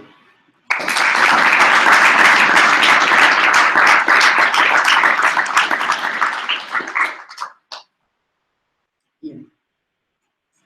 So, do you have issues with like having to worry about number of No. like that? That you're working at a high enough level that stuff isn't there. Yeah, so one thing I didn't get into, just because it's a little hairy for the level I was at, abstraction, is that what's actually produced, the thoughts, are if that's temporary dialogue, and so then we actually fill in things according to like the characters come on and things like that. As far as like verb agreements, Yeah, for like our authoring dimensions don't get us into that trouble. Certainly you could. Like I could show you my grammar, but we just don't have cases where that's a particular issue. And then we're dealing with like large enough chunks of natural language that, this isn't like sentences not without level, and then it's actually using the structured sentence and stuff like that. We're passing around these chunks and we can run those. So as long as they don't push constraints on other chunks that we can't solve through templates and so forth. I'm always surprised that you don't use notation grammar. I always get excited about them when you start talking about them. It's easy to do, right? But maybe you don't actually need feature structures. One like major emphasis for this whole expressionist thing is like authors who can't code. Let them be able to fully use this. But they don't actually use them, right? It's just out in there for expressing Right. how we use it. Right.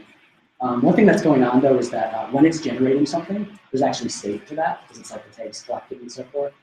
So you could actually like keep that kind of information in that state because that's how you're doing that. Or maybe like using a we should chat about this actually. Yeah, we talk about that. Definitely. Yeah. Got it? So I wanted to ask about the heuristic expansion technique. Okay. I'm wondering if it's susceptible to the number of production rules that you have. So it's summing, if I understand it correctly, basically the weights so that it contributes to the active situation. Right. But if you have a lot of production rule under a non-terminal grammar, like symbol, Right. does it bias it to that? And like, how does that affect debugging the grammar? Oh, okay. So when you have 400 slides, you can't just scroll back, but let me.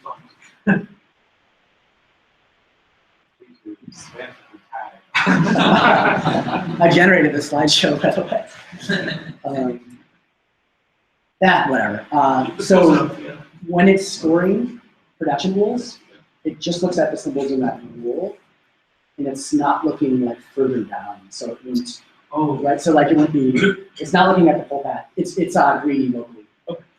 So does that make sense? So here's all these production rules. Each one has symbols in their body. I'm going to only score those symbols for their tags. I'm not going to further look at their production rules and so forth. So a symbol can never be advantaged by another of the tools. That's what yeah, exactly. We'll start down here. Yeah. You can ask me anytime. Where's Juke join going?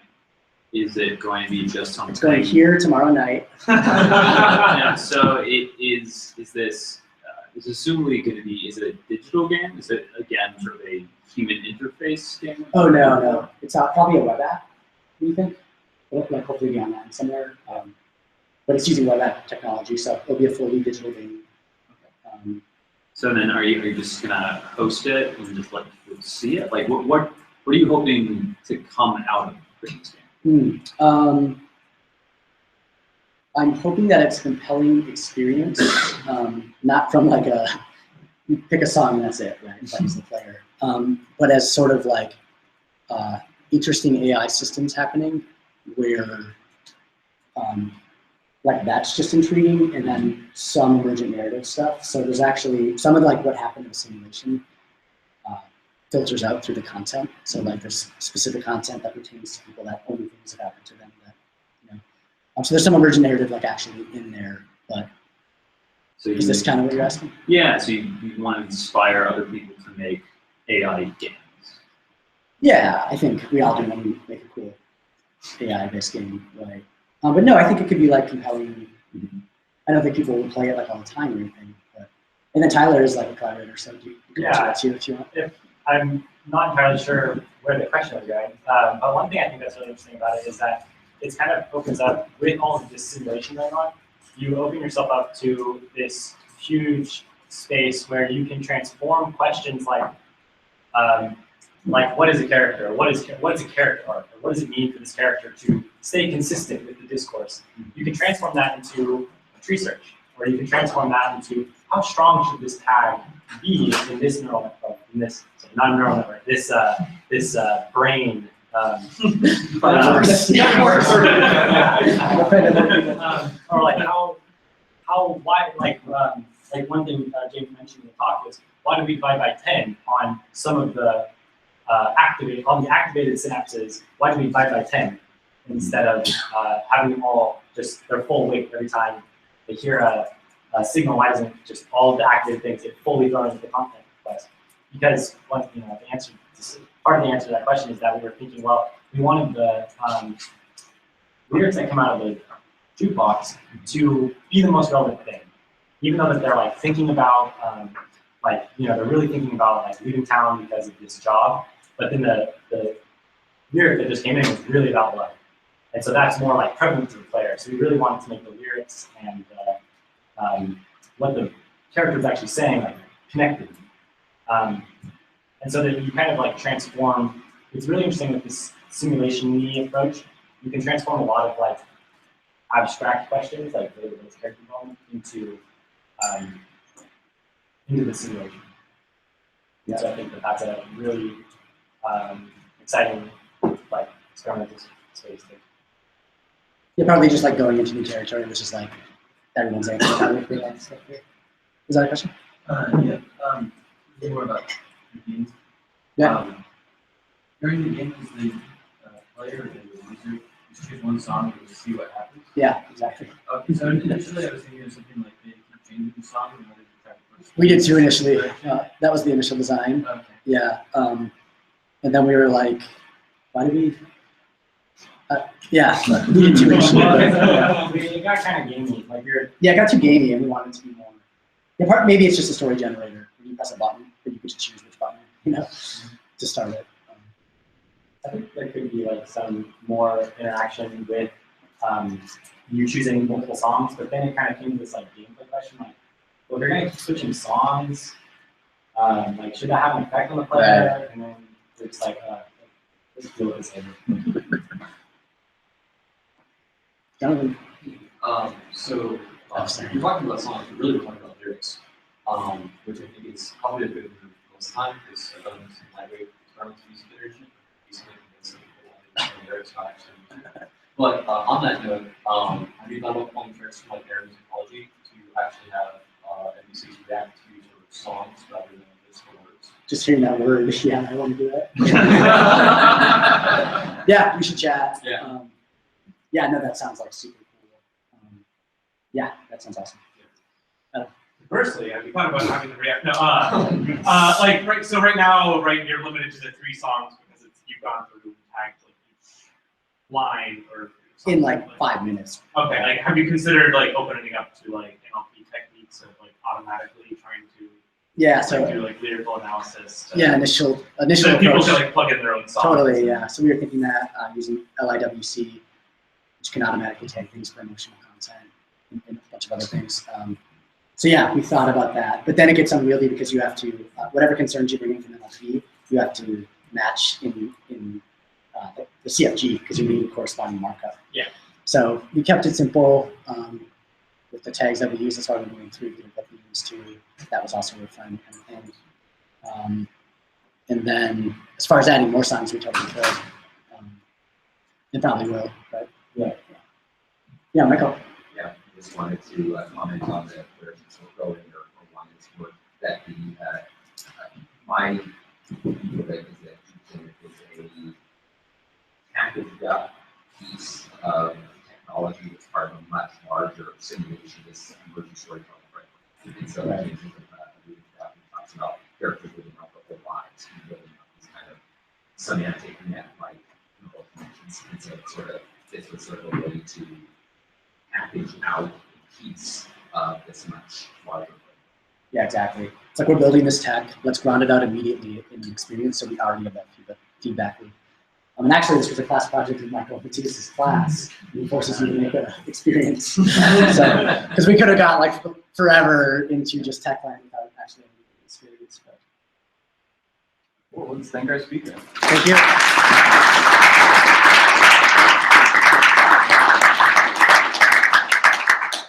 So at this point, we have the coffee break coming up. Afterwards, we're going to shift over to doing some tutorials and then possibly following up with demos, depending on how time is falling. Last year, we also followed that up with some people doing a hackathon in parallel. You're welcome to do that. So this year, we were really proactive and we realized we knew we were going to have demos and tutorials. So we put up a Google form, we advertised it, got a bunch of submissions, I think. The form died. So if you submitted anything, unfortunately, we don't know that you did. So please come up and talk to me, and we'll figure out how to schedule things out for that. But yeah, so we'll be picking up with that after the coffee break. It is at about 4 o'clock is when that ends. Michael. Will you be able to put out like a piece of paper or something just so attendees can see like tutorials and stuff? Yep, that's exactly the plan. Okay. Great, thank you.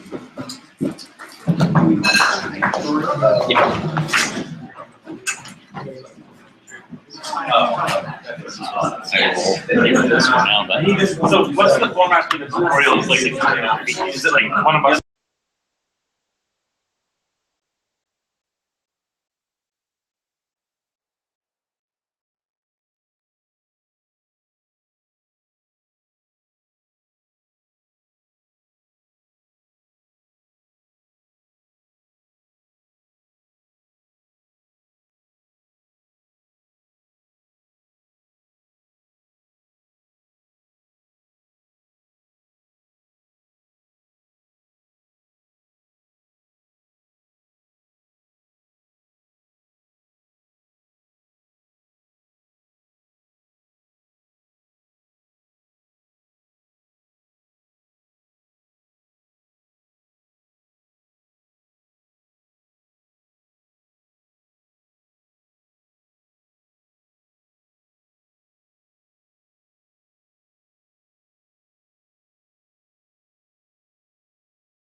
All right, so the plan's going to be that we have 2 tutorials right now. So one is going to be a quick presentation around constraint programming.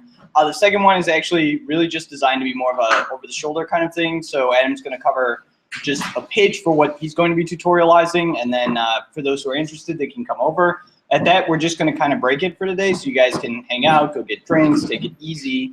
And then tomorrow, the plan for the evening session from 4 p.m. onward will be for people to come and show their demos of whatever they're working on. So we had a number of submissions for demos people wanted to show, as well as if you've been working on something and you just want to start showing it to the community, getting feedback, kicking off discussions for drinking tomorrow night, that'll be your opportunity to do it then. So I think with that, we'll move into the first tutorial on constraint programming from Eric, and then go from there.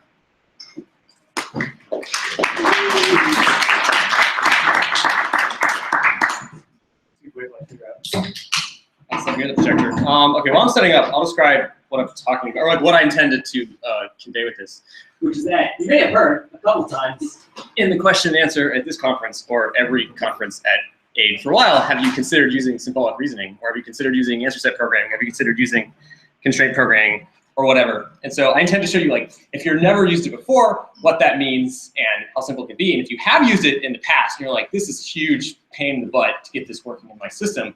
Well, people have been doing a lot of work to make these a lot easier to use these days. So the one I'm going to be showing you is a tool called Rosette, which just puts constraint programming inside of a general purpose programming language as like a first-class citizen of it. So you don't need to, for instance, when I use answer set programming, I waste a lot of time writing Python scripts, spitting out answer set programming code and running a sub-process and getting it all back and all that kind of stuff. So let me just, where's the cable? Get this set up so you can look at it. And my plan is just to jump in and describe what's happening as we go, just like live code. And what I'm going to be live coding as an example is a Sudoku puzzle generator, which if you've done puzzle stuff before, is quite a challenging FlexUI's problem. All right. Nothing. Hit the video button on the projector. Where is that? The one that says video on it? No, not in the center ones.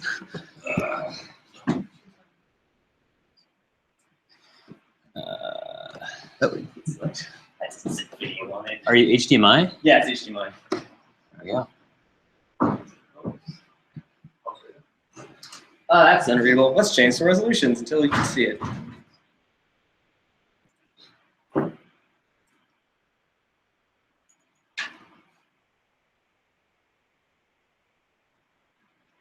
Let's go really tiny.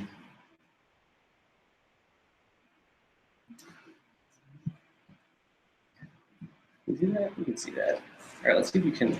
Wow, that's some interesting graphical issues. All right, cool. So put that there. Makes the font a little too big. We just change the font real fast.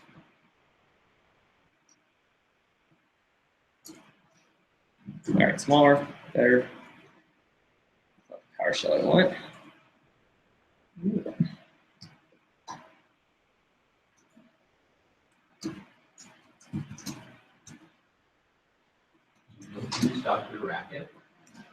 No. If you've never used Racket before, which is what this is written in, this is an IDE, which kind of works like an IDE, but not in the way you want. All right, anyway, one demo time. All right, so as I said, this is it's built into an existing programming language. In this case, it's built into Racket. So when we're doing constraint programming, it's just going to be in an actual language. We're not like confined just doing constraint things. I can just do Racket stuff, right? And run it.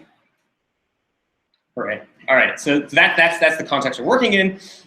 And I guess what I'm going to do is I'm going to start with like a really, really simple example just to show you like what symbolic programming even is, and then go into how we can build a Sudoku solver and then a generator. So you will kind of have to be familiar-ish with glyph syntax, but there's only parentheses, so there's not that much to learn if you're not. So like normal programming, I can define these like a concrete value variable here. Like x just takes on the value of 3, and then I can do whatever I want with that. So I can say do arithmetic, like add 3 to it,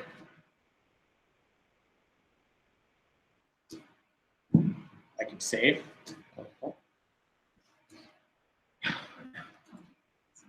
No!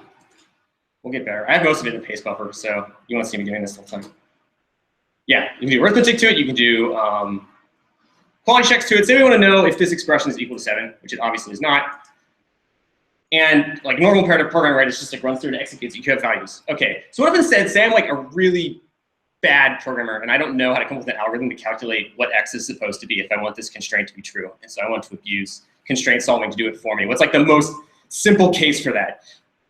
So what you were going to do is instead of declaring a variable to be some concrete value, we're going to declare a symbolic variable, which all I'm going to say is this is an integer. I don't know what it is. I'm going to make you, computer, figure out what the integer is for me.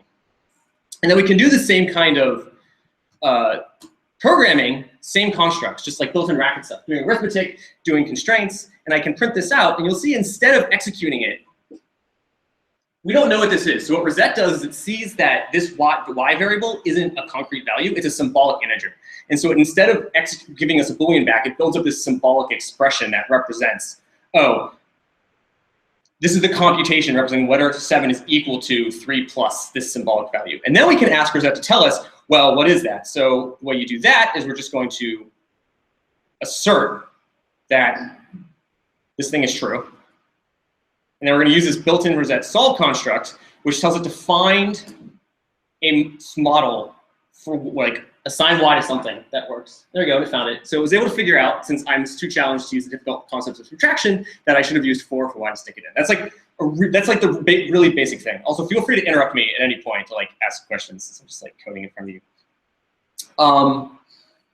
That's the most basic we can do. So now we want to ask, how can we leverage something like this to solve Sudoku boards? And the general idea is going to be, rather than writing an imperative algorithm to solve Sudoku by guessing and checking, using some kind of backtracking search or whatever, instead I'm just going to describe what it means for a Sudoku board to be solved, and then ask Rosette to find the board for me. All right. Apparently my sound is hooked up to the projector. Stop that. And as you can sort of see, compared to like if you use any other programs, I'm just writing in normal racket code. So like I can even put these things inside of functions, right? Like I can stop hitting F1. Sorry, this is a new define. I can say just define a function that does this, like normal racket function, and then assert that f of y instead of. And the function knows, because the function was ran as a symbolic value, it gives me back a symbolic return value instead of executing it, which it would do if I called it on X instead. All right, so let's delete all this stuff. And let's do some Sudoku board solving. So is there anybody here who does not know the rules of Sudoku, so I don't have to waste time explaining it? I'm humiliated. Wow. All right, let's do it. Okay. So do I do this not like, I don't need to show you a picture, do I? Like you No, right. All right. So Sudoku is a Japanese puzzle game where you have a 9x9 grid, and you're going to put labels in every single cell in the grid. And a puzzle is considered to be solved if the labels are arranged such that every row, every column, and each of 9 3x3 regions have distinct values in them. So the symbols 1 through 9. And people use integers, but they're not really integers. Like there's no arithmetic, so they're just like arbitrary symbols. So you can swap them out with letters whenever you want. And there's a general version where you can change the size, and you can change the kinds of regions you have. And the general version is like an empty hard problem. People have spent a lot of time investing in like looking at the complexity of Sudoku and solving stuff. So it's a challenging problem to do by hand. Like a normal one, the board's tiny. You could write like a 20-line Python code to do it or something. But in this one, generating them, you can't actually do that easily, as we'll get into. All right, so here we go. So we're just going to say, I'm going to call those 3x3 regions boxes, and then you have rows and you have columns. Those are like the different like blocks. And we have to a board is solved if for all possible blocks, every member of that block is distinct. So let's just start with a block size of 3, and you have a row size, which is going to be these multiplied. And then you have a board size, which is 2 rows. All right, just make sure I'm not crazy. Board size 81. Hooray! All right, and I have and the way we're gonna represent these is just a giant list.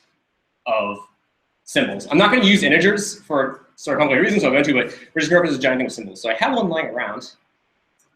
Why is the box size 3? The 3 by 3 regions, and then a row is 9. Yeah.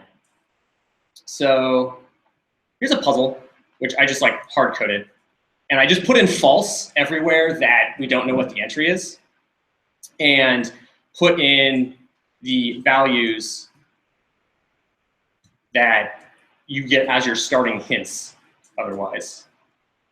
And let me paste in. This one? No. It's fine. Aha! All right, I'm gonna cheat and not waste your time writing code that gets all the rows and the columns and the boxes, because that's less interesting, because it's just sort of like normal. You could do fancy functional stuff. In this case, I'm just doing boring like array index manipulation stuff to get it. There's our puzzle. So that's our puzzle. And this starting thing, and the puzzle in Sudoku, right, is you get some hints that are partially filled in things. And that's important because Sudoku puzzles need to have unique solutions. And so basically, you want to ensure it's constrained enough that you can't have multiple solutions. That's the important part. That's why you can't start with an empty board where you could just write in whatever you wanted. And now, what does it mean for it to be solved? So I have this puzzle, and we have these things: get row, get column, get box, which just fetch those different elements. So what is it? We're going to write like a puzzle solved predicate. We're going to use that to automatically get the solution. So what is a puzzle? A puzzle is just going to be a list of cells. So it's solved if, so we're going to get like all the blocks basically, which are all the rows. What is it? There's going to be, we're going to, like, for each, like 1 through 9, 0 through 8, we're going to grab all the rows, and then we're going to grab all the columns, and then we're going to grab all the boxes.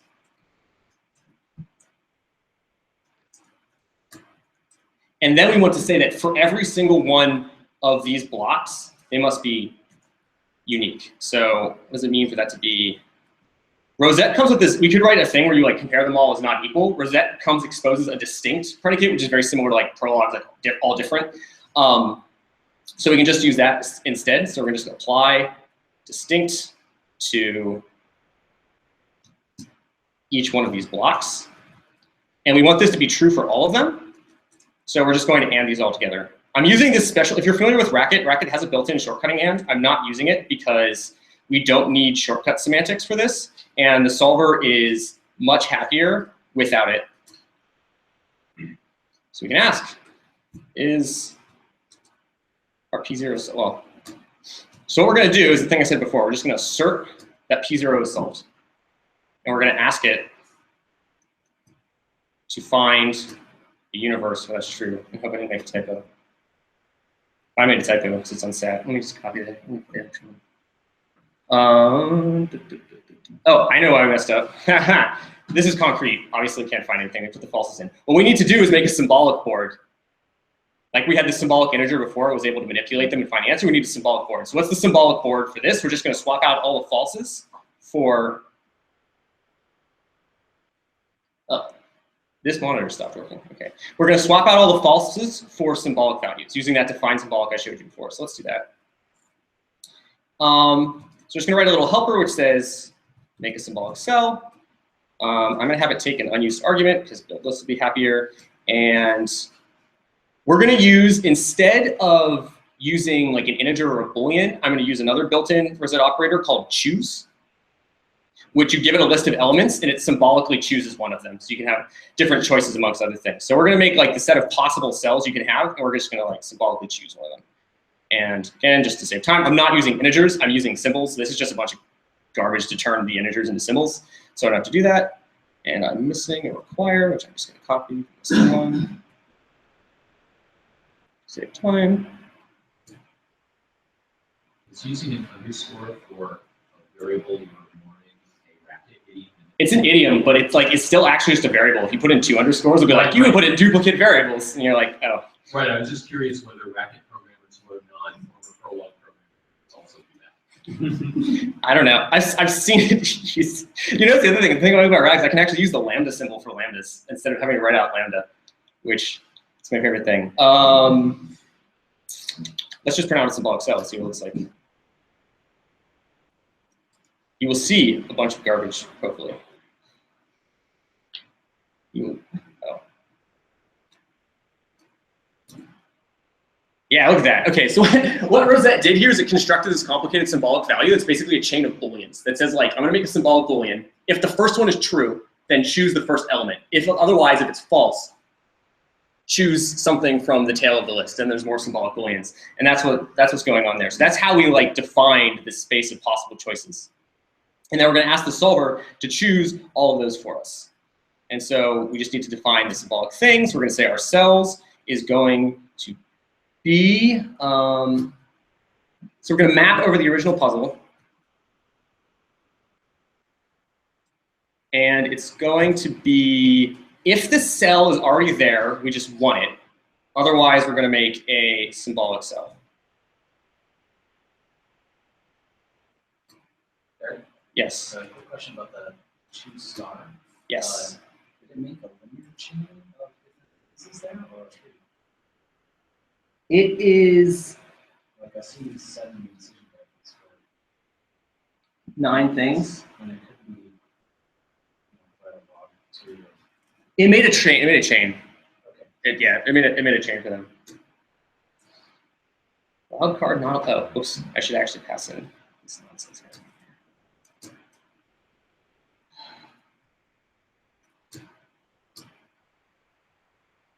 Hey! It found some values. So let's, instead of just showing the model, which is kind of useless, what you can do is you grab your solution, and then assuming your solution is satisfiable, which we know this one is because we just saw it, we can just evaluate our symbolic value in the context of this solution. That's what that does. And this should instead show us, that doesn't look right. Oh, I'm going to print it. What do they call this print puzzle?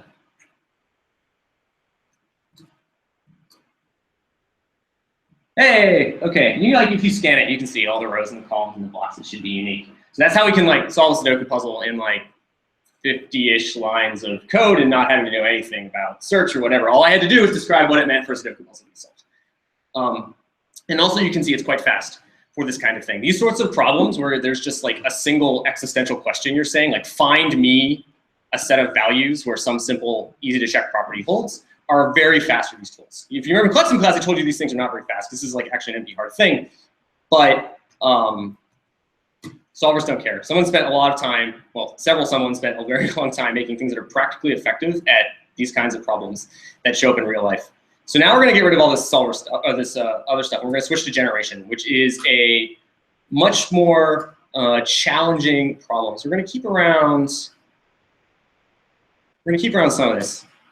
So actually, what I just do now is instead of having the cells be, if I just make the cells to be totally symbolic, we can just make totally random solve boards. I could just say build list, board size, symbolic cell, and then it will just generate something that's symbolic. I turned it down to 4x4. Why? Oh. Actually print it. I turned it down to 4x4 puzzles for generation because it will be faster for me to actually show it off here. But yes, we're making a random board. So now we want to generate a board. Like I said before, these things have to be unique, which is a much harder problem than what we just did. Technically harder in the sense that there's an extra quantifier stuck in there that makes this problem tricky. And I'll try to describe what I mean by that. So our original thing was basically, I'll write a little math. Our original thing, we were basically asking whether there exists a solution, for some given puzzle, whether there exists a solution for some puzzle such that, let me just call this a guess. There exists a guess such that the guess is in solved form. So we want to generate a unique one. What does that mean? That means that there needs to be at least one guess that's a solution. And there needs to be a set of hints we're going to generate to go with it. So now instead of just making a guess, we're also making hints where the guess is still solved, but the hints and the guess are consistent with each other. All right. But this is not quite enough because there might still be a lot of other guesses that form valid solutions. We have to say that for all other possible guesses, For all their possible guesses, they can't be solutions. So like we can write that as, what we can state is there does not exist, for example, there does not exist a guess prime such that it's solved and it's consistent with the hints, and this sort of importantly, it's not equal to the original guess, because the original guess is okay. We want to let that in. So, right, so this is what we want to say. If you flip this around, what this turns into is you instead say that, well, first, does this make sense to people? Like, okay. I think you mean not equal rather than equal. Oh yes, not equal. So what we're gonna do instead is we're gonna do this, eliminate the not, and we're gonna say for all guess prime, it being solved and consistent implies that it's equal to the original. I just like did some De Morgans and flipping of stuff, so that's the same thing. So that's what we're gonna write, and that's what we're gonna ask it to do. And rosettes, the backend rosette is using which, this is a front end for the Z3 SMT solver, so it's just like a really pleasant way to use Z3. Z3 has the ability to do some limited reasoning about quantifiers, so we're able to use a construct to do that. So let's do this. All right, so first of all, we have our cells. This is our guess. So we have that. So we also need to make some hints. That's another thing we're generating. In the hints, the way we can represent them is we can just represent them as a giant Boolean list that say, are we keeping this cell from the primary solution or not as part of the hints, right? So it's going to be same thing, giant list, and we'll make like a symbolic bool function, which I start really fast. Which again, use an argument because build list. In this case, we're just going to define a symbolic Boolean and then just return it. So now we have guesses and hints. Just make sure this still runs. Huzzah. All right, and then we need this alternate guess. So we're going to call this alt. Alt is going to look like cells. It's going to be the exact same thing. We're going to make another symbolic solution board. And now we're going to write out all these constraints. All right.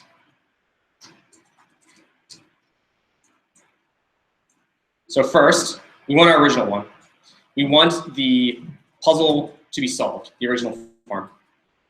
Moreover, we want the cells to be, cells are automatically consistent with the hints by definition because the way we represented it. Something we might want to do though is we don't want the hints to be all of the hints turned to true because that's kind of a boring puzzle. It's trivially said fast file is only a unique solution because you just don't have to do anything.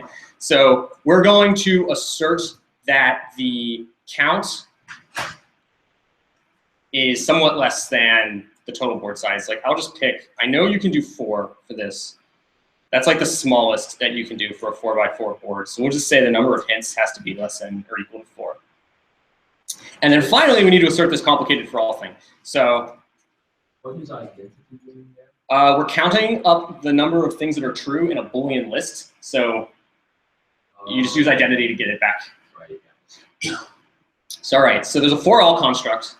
And this is what we're saying. So for our alternate thing, so what we have to tell Rosette is like, what are the things you're quantifying over? In this case, it's everything in that alt. So I'm gonna do this little symbolics alt, which just says all of the symbolic variables object, which contains like all those different Booleans used to choose cells.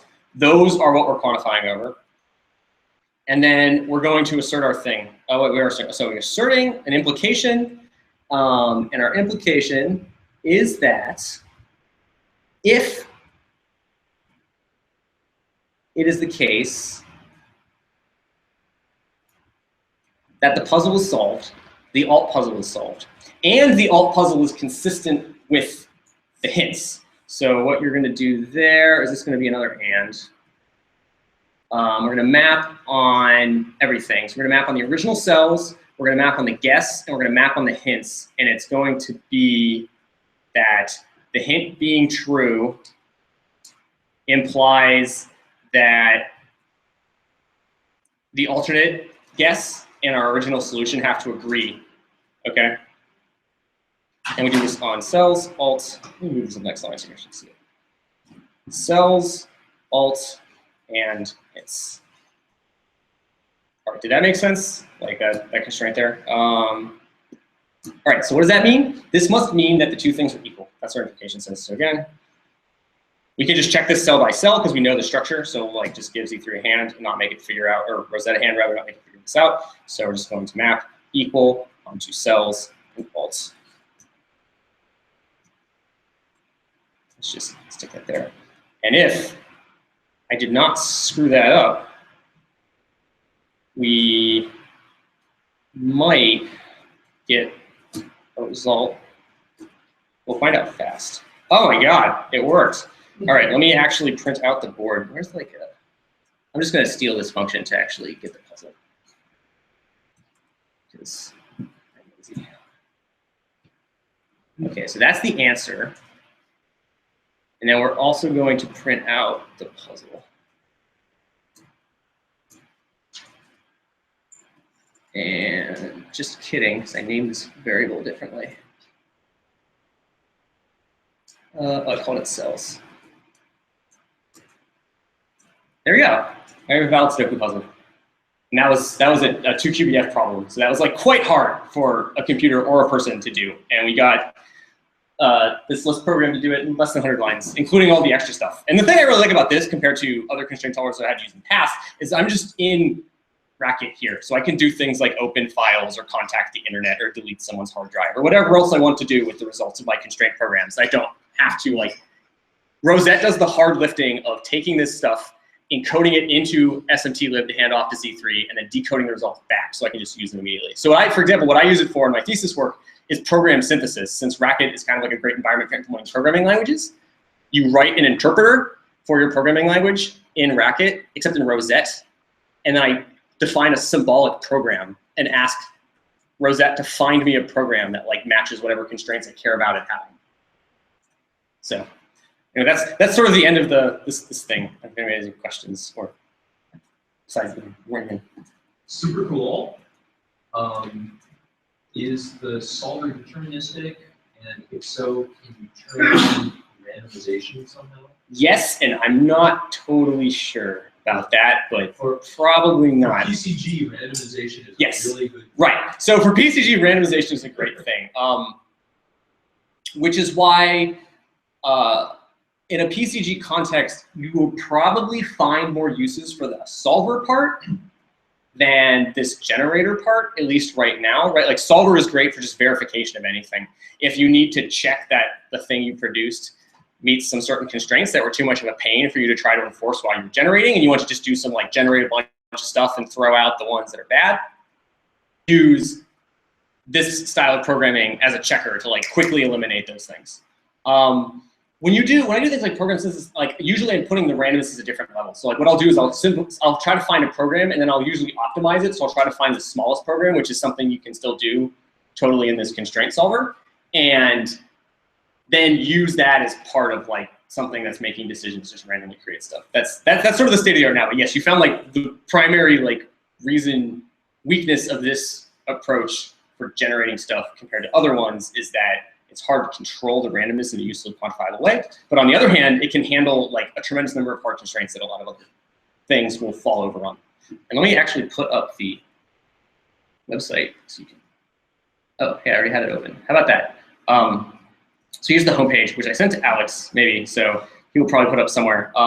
This tool is made by my advisor, Mina Torlak, and it is sort of, I kid you not, the most well-written and complete documentation I've ever seen for an academic like research project ever. And then she just spent like her second year as a professor, just like the summer, just rewriting this like to be faster and better, and it's very impressive. Anyway,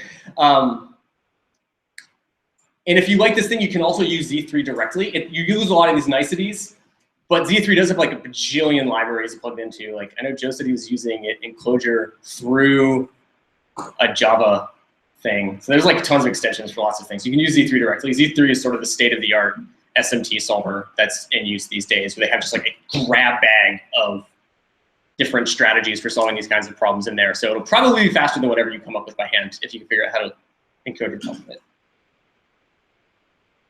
How about debugging? The horrible fear of all things. Funny you should ask that. Her other student is currently doing a research project to make debugging of these systems less painful, which right now, I will bow down on my knees and worship Right now, you're kind of at the same level of debugging as I've seen in every other constraint programming system, where you're like resorted to, you know, commenting things out and seeing what happens. I don't know, what are your go-to techniques for debugging ASP besides looking at the output or like guessing? Unit testing? Yeah, that's another one.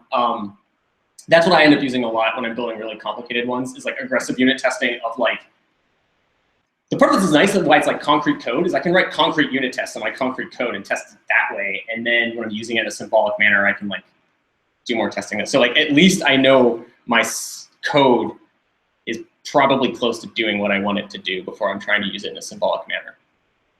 So that's go-to technique. Yes, Edward. What about optimization? You have to be a little more specific than that. What do you mean, like? Oh, it has a limited amount. Like, it does. Its optimization is kind of like the sophistication of sort of like a simple compiler where it has like rewrite rules to eliminate things, or if it sees the same constraint twice, throwing it away. And there's so. I think the question is like, can you ask for minimal? Oh, minimal, yes, that optimization. Yes, you can totally do that. You usually have to do it directly. There's a built-in optimize thing if what you're asking is simple enough. C3 can often do it directly. For example, it's just like integer programming built in, so I've used that. The other standard technique is if you can't express it easily like that, is you just, if you have a function, any model, and then you evaluate your objective function on that, and you just constrain it to find something better. And you just do this and ratchet it down until failure, and then you know you have the optimal. That's the standard technique.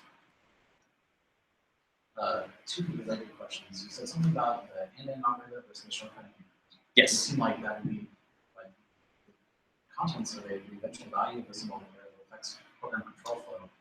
Related to that, you had the number like block size 3. What happens if you make that one symbolic? Is everything all the shapes of all the rest of the data depend on that? If you do that, this code might not run, because I don't know if I use totally safe things in it. It will. Shoot yourself in the foot by, like, you can shoot yourself in the foot by making the wrong thing symbolic. So for example, the only reason this encoding was sort of reasonably efficient is because the sizes of the lists were concrete.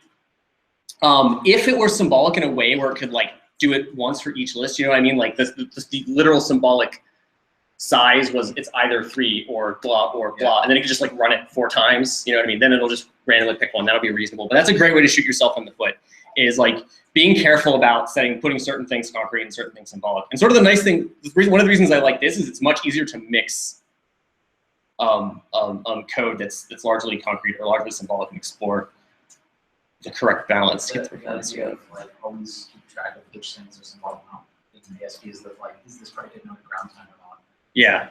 Thing you don't have in non-constrained programming languages, but you end up thinking about when you're writing every single line. It's like, this line of code is okay on purely concrete things, but if that variable is symbolic, this is terrible. If it's concrete, it's not. And you'll see it manifest the same way it does. Like there's like, ASP has its grounding phase and solving phase. This one has the rosettes chewing through and producing the giant symbolic value and then handing it to Z3, and then Z3's crunching. And it's like, those are very analogous. You can tell when you messed it up when Racket's just using up half your system's memory and it hasn't gotten to Z3 yet. That's a good sign that you have like the equivalent of a grounding problem from ASP. Can you at least tell like in the process manager, like yes, that is how I debug which one went wrong, is I have the process manager top open or whatever.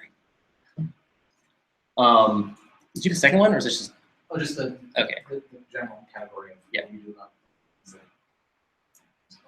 Yeah, I should mention that Rosette like lifts only a subset of Racket. It's like enough to do anything, but it's not the whole language. So when I was writing in theirs, I'm free to use the rest of the language if I know it's not going to be taking symbolic values, like at that level. Because obviously, if you just try to use like some built-in plus, for example, it'll just crash when it sees this thing that's not a number.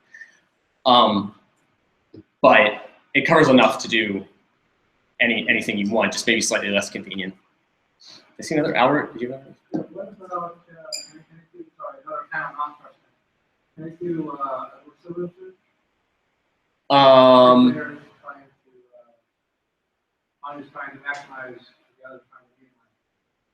At the same time? Another way to ask is, can you have variable nesting of the alternation operators? Like, think Z3 can. I don't know. Well, if you're getting to the point where you're chaining quantifiers like that, Z3 is probably not going to be very happy. Like the way it, like obviously you can't, it's undecidable in general, obviously. So like Z3 basically just has a list of tricks and it looks at your program and it's like, which trick do I think I can try to apply to this quantified program to make it work? And it will try one. And if it guesses wrong, it will just, take forever or run out of memory or what. So chaining a bunch together is probably not going to be super successful. Is there a way to tell it to try different tricks? Like, you might be able to pass in flags, which at the stage this is in development, that would mean just like hacking the code that calls subprocess or whatever. Z3 has a lot of ways to control what it does. If you're doing super advanced stuff, you can also like use it directly, or I think you can control a lot of these with the program code. I'm not an expert on the depths of everything Z3 can do. It can do quite a lot. Please tell your advisor that she just made. All right. Very cool. What's that?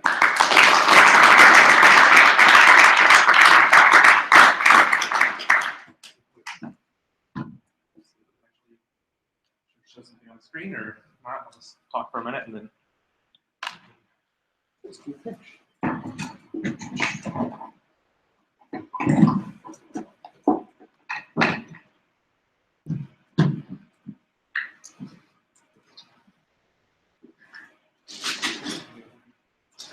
Hey. Okay, so over here now. So this is. I entitled it. So you want to replicate my work. So I'm not actually going to be going through it right now. This was intended to be a sort of sit down. If you want to do this, if you don't want to, it's fine. But get you set up and show you how to use deep learning for your own procedural content generation, or at least show you how I did it, and then go from there. So I have a nice notebook. And let's go through. There's a bunch of stuff. It's running. We have all this stuff you can look at. And so we see here, this is it. Actually, it trains for a little bit, and there's spitting stuff out here at the bottom. And so the goal would be that you could be generating little snippets of Mario levels by the time this is done. So if you're interested, come search me out, and we'll talk about it. If not, it's cool. So. That's it.